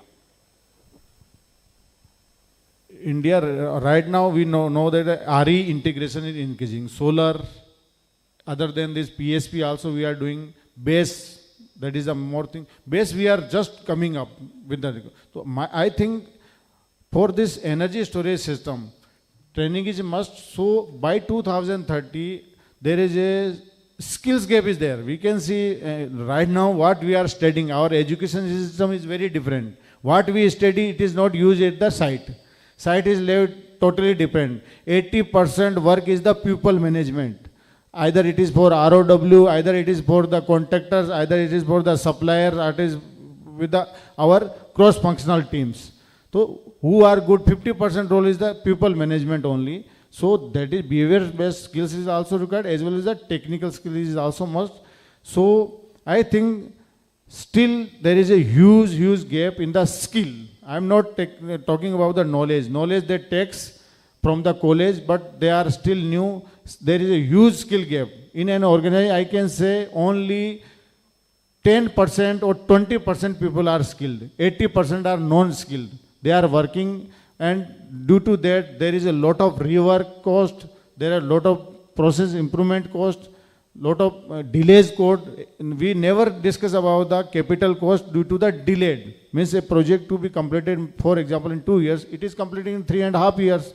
What is the delayed cost? That is not considered. That is also due to the skill gap. So that we need to understand. Yeah. Right. Thank you. So, Dr. Balramanji, with your vast experience as a former chairman with the National Institute of Wind Energy, I would like to ask you to present some insights on specific viability of the best part and the different tendering models and renewable energy source co-located versus the standalone model that is now followed. Yeah, thank you, Raja. First, thought of clarifying some few things that myths getting carried out. The first thing is talking about the intermittency of wind and solar. Okay, the word intermittency itself is truly understood in energy transition. Right. What's the intermittency and what's the variable? So if you talk about IEEE as well IEC, now they are talking about VRE, not as intermittent. Okay, intermittent, every energy source I have got intermittent, including nuclear power. Right. So this is one area because this is because I am a passionate renewable energy for the last more than 3 decades worked on that particular one. So if the people talk about intermittency, definitely I am getting paid. It's not intermittent, it's a variable. So that's fact to be put very clearly. Next week, a very important thing is going to be the kind of the labor requirement by 2030 as per the IEA. They are talking about close to 5 million jobs are required only in the clean energy transition. That's the second one. Right. And now, since you have talked about the BESS, the BESS is going to be a critical part for the VRE integration, where the talk V means variable renewable energy part of it. If you are talking about balancing between the supply and demand. So the next question is going to come is where I should locate the BESS. The BESS has got many business models. The BESS we are trying to talk about, I can use a BESS for the virtual transmission, virtual distribution, and also I can start using for the balance to the supply. So the BESS is coming at a various business proposition part of it, and in particular if you're trying to talk about whether to co-locate or you want to talk about, it all depends upon standalone. If you want to use the battery as a generation part of it, and it's better to put as a co-location because you're going to optimize on the transmission system cost. Because you're trying to talk about the solar. If you try to see in the last few weeks back, I think a couple of days back itself, we are going to see the power exchange, you got a zero price.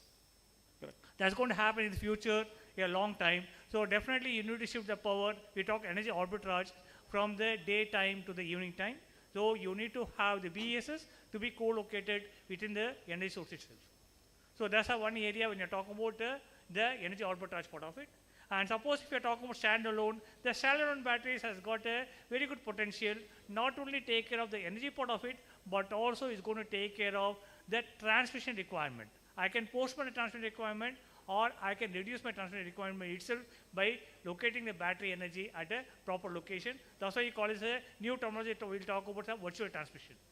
The same thing is going to happen in distribution also. I can also try to postpone the distribution asset monetization part of it, where I can co-locate the BESS within a distribution asset, where I can call it a virtual distribution. Right. So again, if you try to talk about business model, is plenty is available. It all depends upon what kind of problem you want to solve. But why do you think that there are so many players entering the standalone when compared to the co-located? See, that's why I say in the standalone I got many advantages. Let me complete the question. We are in touch with more than 20 clean energy developers, and we have come across many tenders where there are reverse auctions that have happened, and we have seen how in standalone tenders, e-auctions, more than 20-25 companies bidding for it, and the price discovery has gone down to almost 240,000 per megawatt per month, right? That is an incredible drop of almost 65% when compared to last year. 65 to 70%.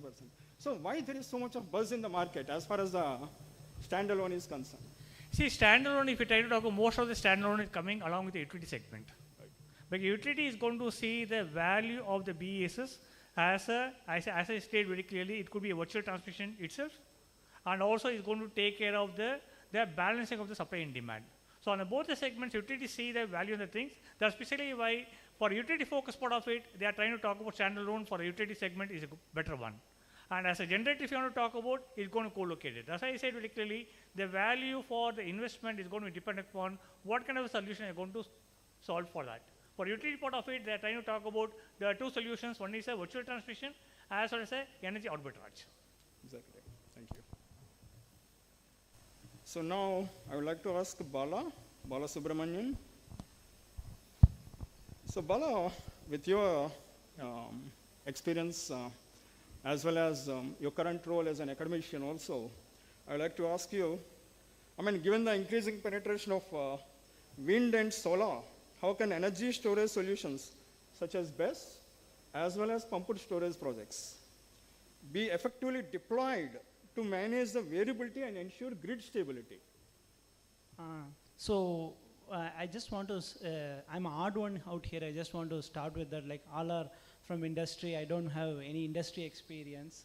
But I'll just tell what little knowledge I have with academia. So why we need storage, first of all.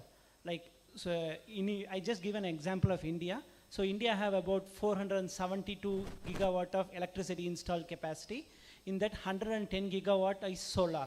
So during the night time, if you subtract 472 minus 110, we have just 362 gigawatt of installed capacity. The entire solar is wiped off from the system. We have a peak demand of about 260 to 270 gigawatt. In summer and winter, it varies. Let's assume like it's 260 as of today.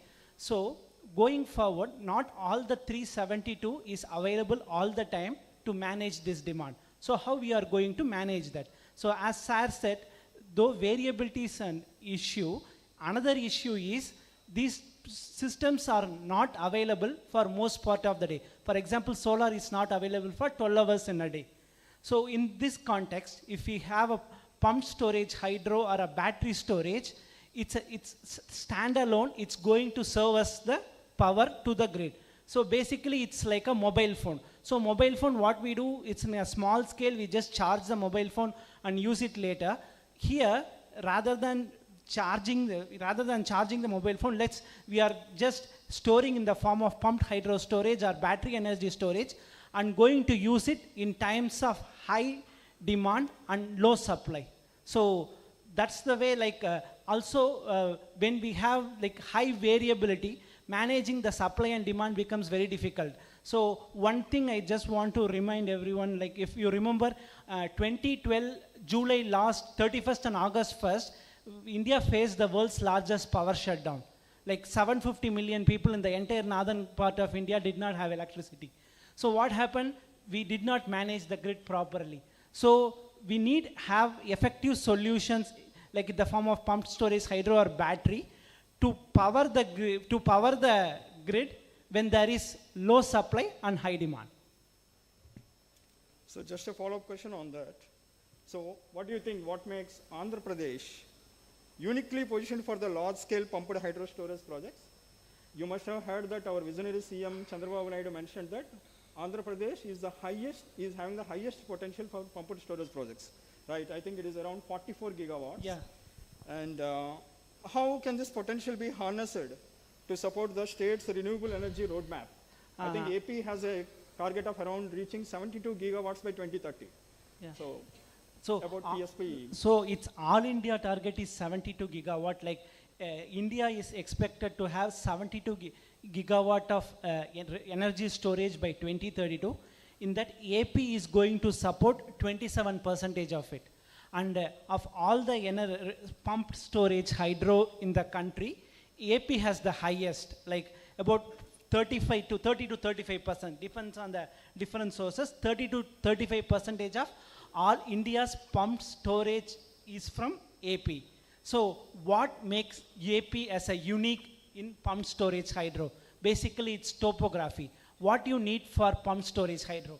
Though hydro term comes, we are not doing the pumped storage hydro in a running river, though it can be done.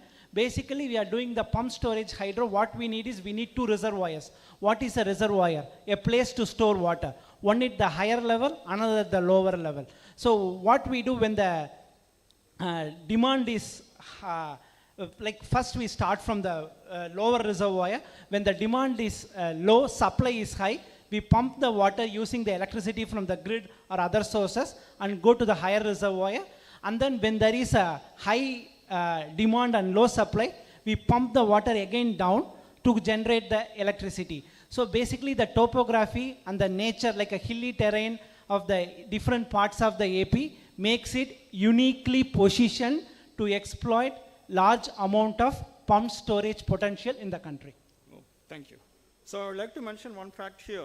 I recently had the opportunity of meeting our Minister of New and Renewable Energy, State Minister of New and Renewable Energy, Shripad Naik ji, last time, and he mentioned that there is a target of 411 gigawatt hour by 2031-32.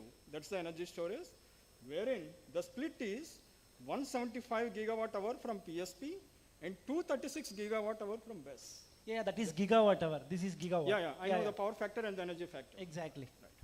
So my next question is to our critical component manufacturer, inverters, Mr. Bharat Singh. So Bharat, I would like to understand how Ningbo, they is going to play a big role as a value chain partner in in successful enablement of the best projects in India. So Ningbo Day inverter in China, like we have been working on this particular best products from past 3 years. Now just from past 6 months, like we are also into the sodium ion batteries technology also we are studying now. How we can be the value addition into this particular thing is like not on just Ningbo Day, but also any other Chinese also who are working towards it is like the capacity to achieve the target of this big projects, like the giant companies can only be able to deliver these products at affordable cost. The tariffs what we are seeing now in India, like in the tenders what we are seeing, so that can be achieved only through the volume manufacturers. In India, yes, like there are like few companies who are already doing it, but in the smaller capacity. So what is the current installed capacity, if you can give a number? Like from day you're asking? Yeah, no, I think you're working from Pune in India, right? You're manufacturing... No. We don't have any manufacturing yet in India. We are planning to come up with the manufacturing, initially with the inverters and then with the best products. But when it comes to the projects like which we are seeing forecasting in 2026 implementation, so that like could be to start with, it will be like 200 with 400 megawatt or 100 with 200 megawatt, like it all like again with the 4 hours backup. So for that, like yes, like we have all these products done. We are waiting for the orders, and those orders can come only once the tendering is done and like implementation process starts, which is only as we forecasted, so it's only like in March 2026. What would be the market size of these inverters by 2030? Targeted? It would be like very huge. Right now, like we are coming up with the 2 megawatt with 4 megawatt hour product. Yeah.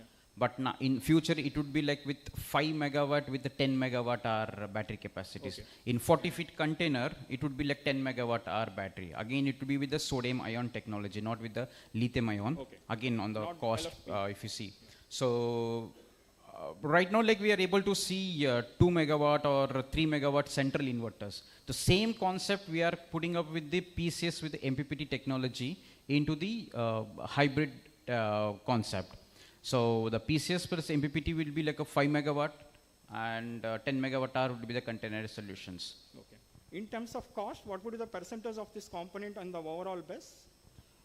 I can tell like the cost. It would be around $50 per kilowatt hour would be the battery cost. Okay. And the PCS would be around like $30 to $40 per kilowatt hour. So the cost is going to reduce in the coming days. Obviously, because I would like to share my specific experience in this one. I mean, having connected with many Chinese suppliers as far as the battery systems are concerned for the last 3 years. So we have seen how lithium-ion prices have come crashing down, right from $400 per kilowatt hour 3-4 years back to almost around $80 per kilowatt hour, right? And India, it is, if at all, I talk in terms of India, because in China it is around $80 per kilowatt hour.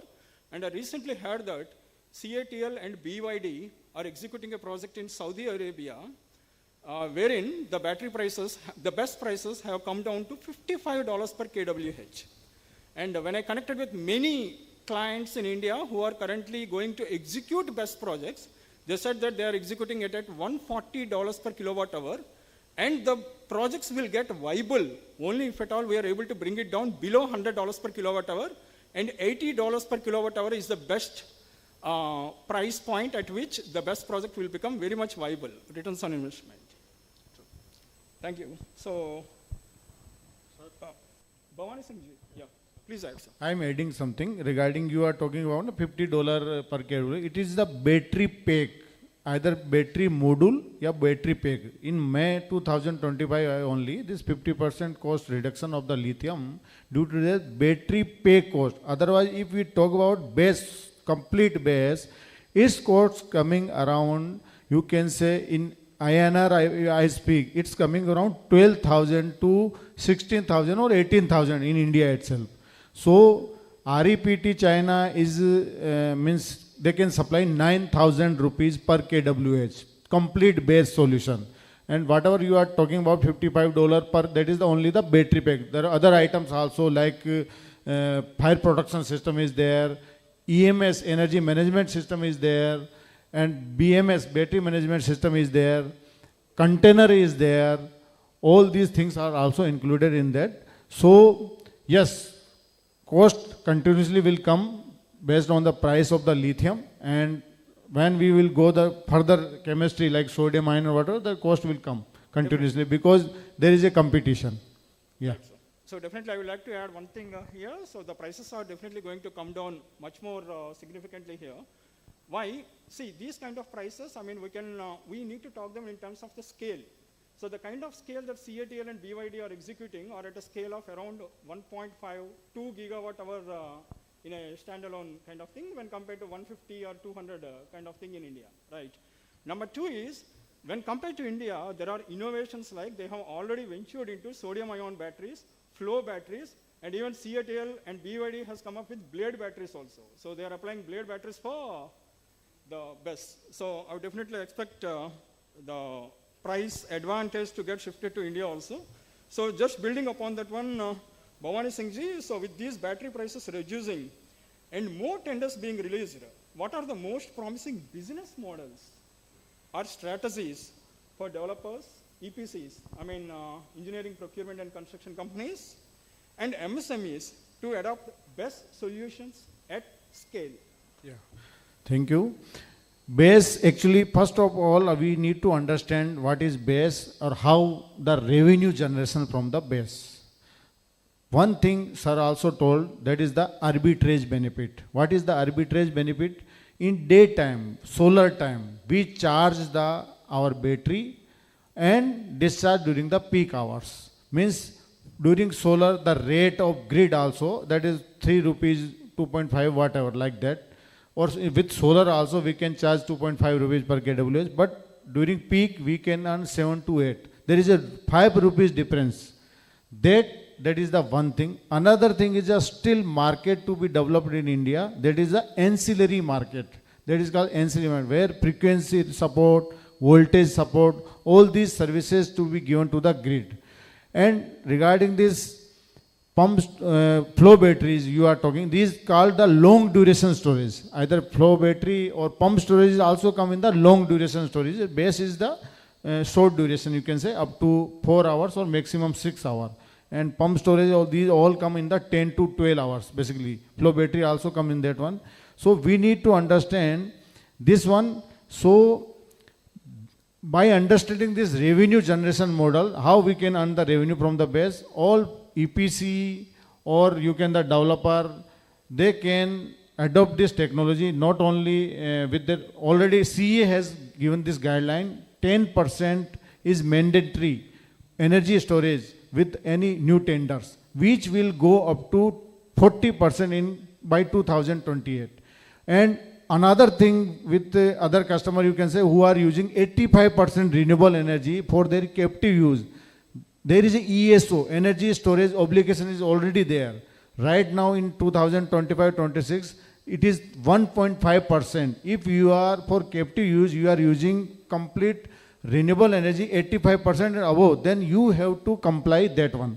So for base, not only from compliance mode to resilience mode we have to go, as well as we need to understand the revenue generation stream. Accordingly, opportunity to be developed by the all EPC and other developers. Thank you. Right. So my next question is to Balaramanji. What are the technical and operational challenges DISCOMs are facing while integrating storage into their networks? See, right now there's not much of a challenge what they're talking about. Only question is going to be the BMS is the one area they are still has to master on that particular one. And next thing is integrating with the SCADA. These are the 2 points. And moving forward, in fact, we are also trying to talk about, so when you're talking about this kind of energy transition where I have multiple distributed storage and a distributed energy, so there is need for integrated control and command center where you need to forecast. The forecasting becomes very important. Forecasting not just the solar and wind, but also you need to forecast when I have to charge my battery and when I have to discharge my battery, because then only it is possible for me for optimize my energy arbitrage. And next very important thing, as I told very clearly that the BES is also going to be an important challenge in mitigating the grid congestion. So this is another area the DISCOMs are working it on that, and they are also trying to see very clearly when they have to charge so that I'm going to remove the congestion in the network. Right. So these are the things. So yes, these are, I don't say it's a challenge, but rather you are trying to talk about the next level of usage of the BESs. So how are these concerns like forecasting and dispatch mechanisms are being resolved currently? So presently, throw light on it? So as on today, the battery size is very small because since it's getting integrated along with all the other energy, where I have got a close around 70% of dispatchable energy is available today to me. The coal, then gas, as well as on the hydro, I bought it. Right. So not much of a challenge, but moving forward, there definitely DISCOMs has to innovate on this particular subdomain. So my next question is to Dr. Bala Subramanian. Bala, so the government of India has certain ambitious targets for energy storage deployment as part of its renewable energy transition. And how do you see Andhra Pradesh, because that's a focus state today, contributing to these national goals, especially through pumped storage initiatives? So, as I said before, like Andhra AP has about 20 country has the potential to contribute 27% of all India's pumped storage hydro. In addition to that, why AP has a big role, because as Sir said, there are different studies also with respect to battery storage. Like some studies say battery storage we need to replace after 7 years. Some studies says 10 years, some says 20 years. Whereas pump storage hydro, as per the policy of Andhra Pradesh, which unveiled in 2022, they are giving for minimum 40 years in the first go, but there are examples, some of them are still in use after 80 years. The first pump storage hydro came up in Nagarjuna Sagar in Telangana in the 1980s. It is still in operation. So, like as I said, because of the long duration available, AP has a huge role to contribute. Also with its potential, also with good policy, what is going on, AP will play a very big role in the near future. I agree on that. So that brings me to the follow-up question. How can Andhra Pradesh balance high capital costs and long gestation periods of pumped storage projects with the need for rapid renewable energy integration? As you just mentioned, that there are so many concerns with the pumped storage projects. And if at all I see how the projects are being executed at Chitravati and various Kannur projects by Greenco, Adani and JSW, I see that, I mean, it's not a cup of tea for smaller players. Yeah. It is a game that has to be played by very, very large players like Adani Energy and JSW Energy, etc. kind of thing. Yeah. So how do you tackle these long gestation periods? And I will say the reason is because of the capacity. Like what capacity we are looking with pump storage, hydro is 1 gigawatt or 0.7 gigawatt, all those things. So it's about like a consortium of companies can join, and in addition to that, like it's majorly for a big player. With respect to the capital cost, there is for sure return on investment, but how the bigger players capital cost should not be a problem, like Adani, Greenco, they are in the field. Whereas with respect to smaller players, I don't have an answer in my expertise, to be honest. But yeah, the game is for the bigger players. So let me take the liberty to ask you a follow-up question. See, since your major area of focus is sustainability. Yeah, right? sustainability. So pumped hydro projects, I mean, they cause a lot of environmental disruption also, right? Need not be necessary. No, okay. I don't, like, I have a thing, you continue, sorry. Okay, so in Srisailam, there is a hydroelectric power, running hydroelectric power generation happening there. So why do you think there is a lot of resistance in coming up with pumped storage project in Srisailam? Pumps, like pump storage hydro can be done in river too, also in separate reservoirs. Exactly. The reservoirs may not have, like when we talk about marine life, it may not be there.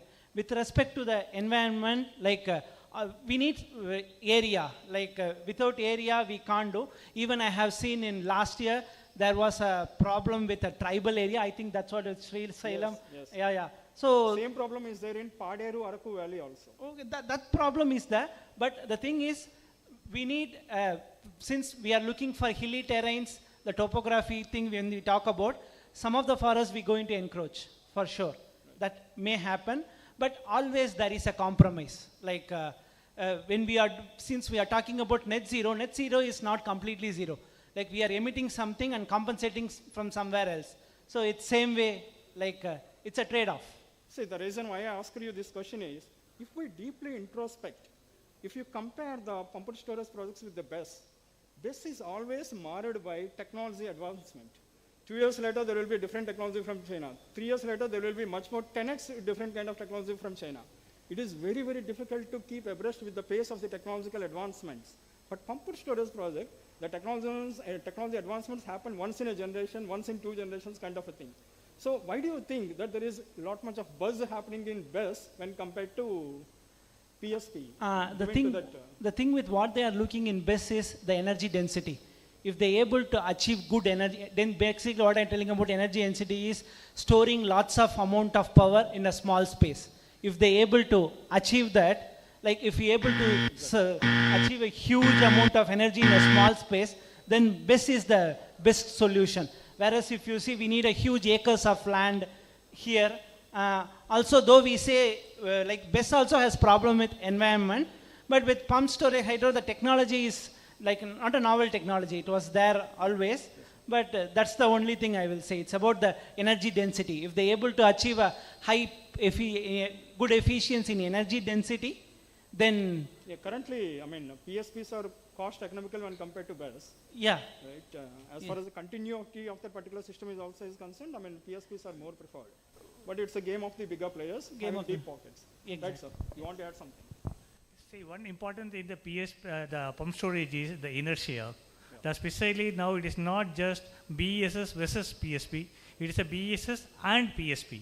So we need to have a combination because the inertia what is required for the grid operation is very critical, particularly when you are talking about RE penetration. I think the inertia problem is now being solved by your friend Bharat Singh Ji through the grid forming inverters, right? No, still we need a lot of inertia for operation of the, particularly if talking about the furnaces and other things. So this is not, the grid forming inverter is not going to solve the problem. So you need the mechanical inertia, what you are trying to talk about. The PSP is going to be there as a inertia part of it and also to take care of the primary control part of it. And that's very, very critical.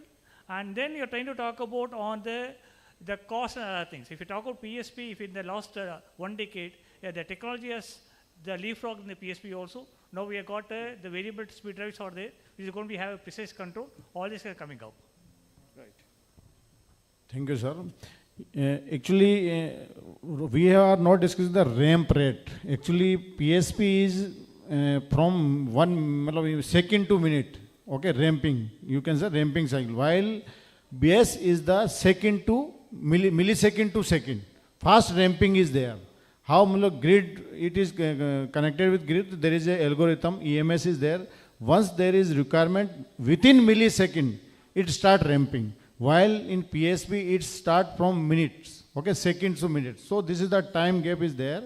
Another costing, no doubt, if we talk about costing, the costing is higher for PSP, it's around 9-10 crore per megawatt, but that is okay. But both things, what sir told, it is right. We need to take both things. As of now, PSP is higher than base, but by 2030, base will overall capacity, like we are planning around 250 gigawatt hour by 2030, it will be high than PSP, because gestation period is more 5 years. It's around only 6 months to 1 year installation. It can be installed anywhere, while it requires high terrain, water resources, all these, like Andhra Pradesh is best suitable place for PSP. Lot of things are there, but we need to take up both things, because it's a long duration storage. What inertia sir told, it is okay, that is also required. These are the, means comparatively, though both the things are required. We need to take parallel, both the things. Right. Sir, Bhavaniji, I would like to continue with you. So, you briefly mentioned about the safety part also at the start of our discussion, and I would like to ask a specific question on that. See, the most, the under-discussed topic as far as the best projects concerned is safety and the insurance part. I literally don't see any insurance coming forward to do the insurance of any best projects as of now. So when you come to the safety, I mean, from installation to operation, based on your field experience, what safety protocols, like if at all I can remember, there are some IEC protocols, UL protocols, etc. for fire safety and all that. And the best practices should be mandatory for best deployment to ensure fire protection system integrity and worker safety in India. Regarding safety, we discussed what there are UL 9540 is there, and another is the NFPA is also there. Other than that, still means in India, BIS is developing that standards. Right now we are following the IEC standard, but BIS also developing all these safety features. During installation and commissioning, there are 5 stages of safety, like from cell.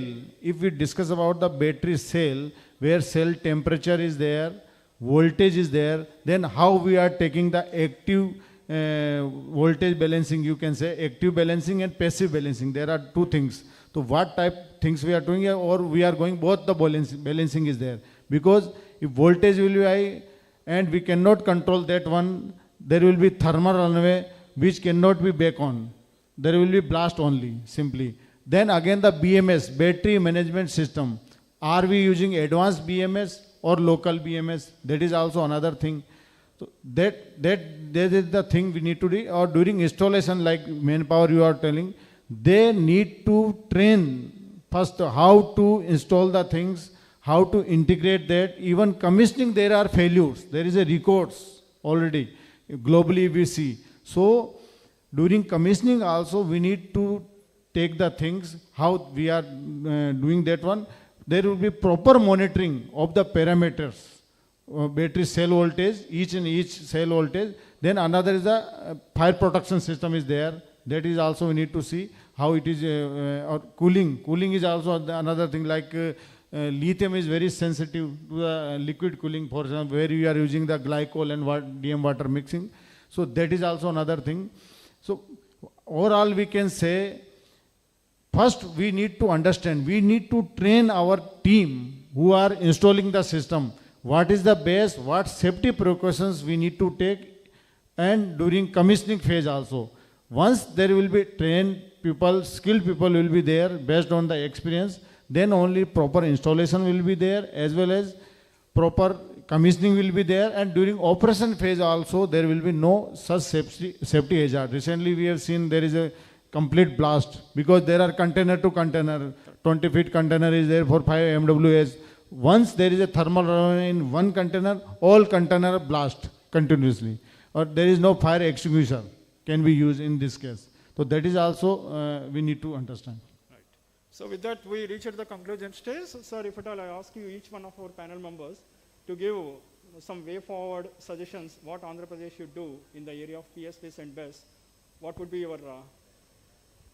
Andhra Pradesh is a very suitable place for PSP, and when total energy shifting if we are discussing, means in daytime there is a solar, night there is no solar, but energy demand is completely we need to shift. Then PSP is the best solution. There is a terrain, there is a water resources is already there. If we talk about base can be installed at the near the 220 kV, whatever the substation is there.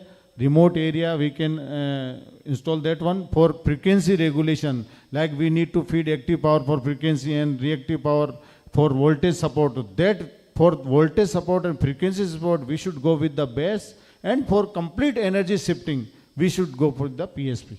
Thank you, sir. Balramanji? See, Andhra has got a better potential for BSP, so need to be exploited, along with the strategic installation of BES. So these are the things that to be coexisted and move forward, and make very clearly that the Indian grid needs the PSP for the initial part of it, and Andhra can contribute almost like 30 to 40% of it. So, Bharat, I would like you to specifically focus on indigenous manufacturing. Yeah. And the PLI schemes associated with it. Yes. Let me tell about this skill and the knowledge, and then I'll answer this thing. So everyone, like let it be China or India, like both are knowledgeable, but like the skill why it is like lagging in India, the reason is like there is no scale, there is no much of big production, there is no investments happening. If you see China, like we are, day is like number 6th in the battery energy storage systems. We are spending almost $10 to $15 million per year on the R&D. So similarly, the bigger giants would be like doing bigger investments. So such investments should happen in India, then only the skills can be increased.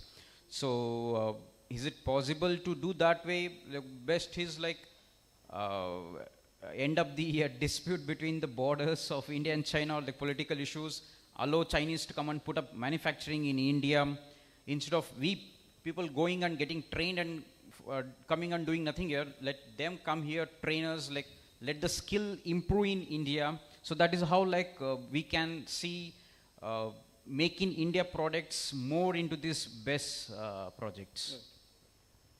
So, Bala? Yeah. So, I would like you to ask your concluding remark in terms of the emerging opportunities for international collaborations and technology partnerships in Indian storage market. So, when we talk about international collaborations these days, that becomes what you call politically. For example, I don't know if I can say this here. Like I heard in the last 3-4 hours, lots of mention about China. Yeah. So with this geopolitical issue going on with China, there can be a possibility of supply disruption. In future, if we get into some type of unwanted wars and so on. But however, with respect to international collaboration, what I want to say is, this is my personal opinion, with respect to, I'm bringing a green hydrogen here. With respect to green hydrogen, India has a very good national green hydrogen mission, and then we have a wonderful collaboration opportunities mentioned in the scheme. I think we can copy or take some excerpts from the National Green Hydrogen Mission to foster collaboration in the battery and pump storage hydro, so that going forward, AP and India both can benefit. So do you strongly advocate that there should be a tailor-made fund that has to be formed to meet the requirements of R&D, innovation, strategic partnerships with startups, promoting startups, etc.? When you say about fund, I just want to mention the other day Donald Trump and Harvard University has some issues. So, but if you see the endowment of Harvard University, like the fund they have, it's $54 billion US. So some 20, 30, some thousand crores. See, China spends 6% of its GDP. As, yeah, India spends hardly. India spends only 0.7%. Exactly. So we cannot actually live with that if at all we are seriously thinking about clean energy transition and energy storage systems. Yeah. Right. So what should be the suggestion to the government of India as I well as the R&D fund? I will say, like, as a country, we have other priorities too. This is also our priority. We have other priorities too. But I will say the private players can play a bigger role? I think this is one of the biggest priorities. Why? Because this creates self-sufficiency as well as huge No, employment no, generation. I'm not saying this is not a This has a priority. multiplicity factor. But the another issue, what I said about is we have lots of poor people. Like in the last 10, 12 years, like some 20% or 10%, I read some statistics, came out of poverty. We still have, if you see the world statistics, 250 million or 300 million people is still below the poverty line. So we have those priorities too. So if the private players can come up, also the government can support, but I will say like the private players should take the lead in this. Sir, requesting you to please wind up in next 2 minutes because we are already delayed. Thank you. So, thank you so much, sir. Thank you so much, all panelists. So, I would like to ask the audience to come up with the questions, if you have any.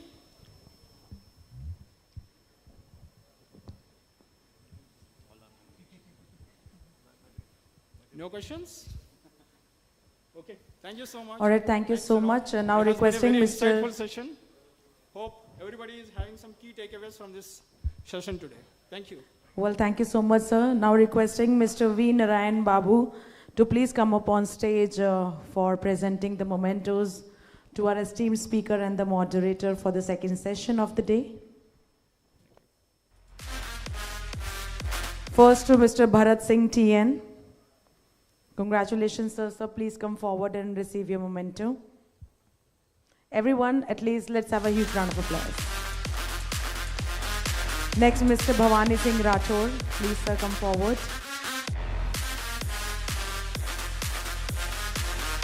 Congratulations. Next, Mr. Bala Subramanian Samba Sivam. Please come forward, sir. Congratulations.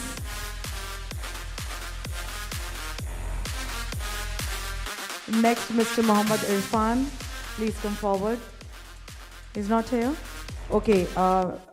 Dr. Kanan Balaraman, please come forward. Congratulations. And to our moderator, Mr. Raja Pradeep KK. Congratulations. Let's proceed for a group photograph, ladies and gentlemen. Please stay with us. After this photograph, we all shall be proceeding for the lunch, and after a quick 30 minutes of break, requesting everyone to please gather inside the hall so that we can proceed with the next session for the day. Thank you. Let's have a quick group photograph. Okay, I'll also come in the picture. Everyone look at the camera and smile.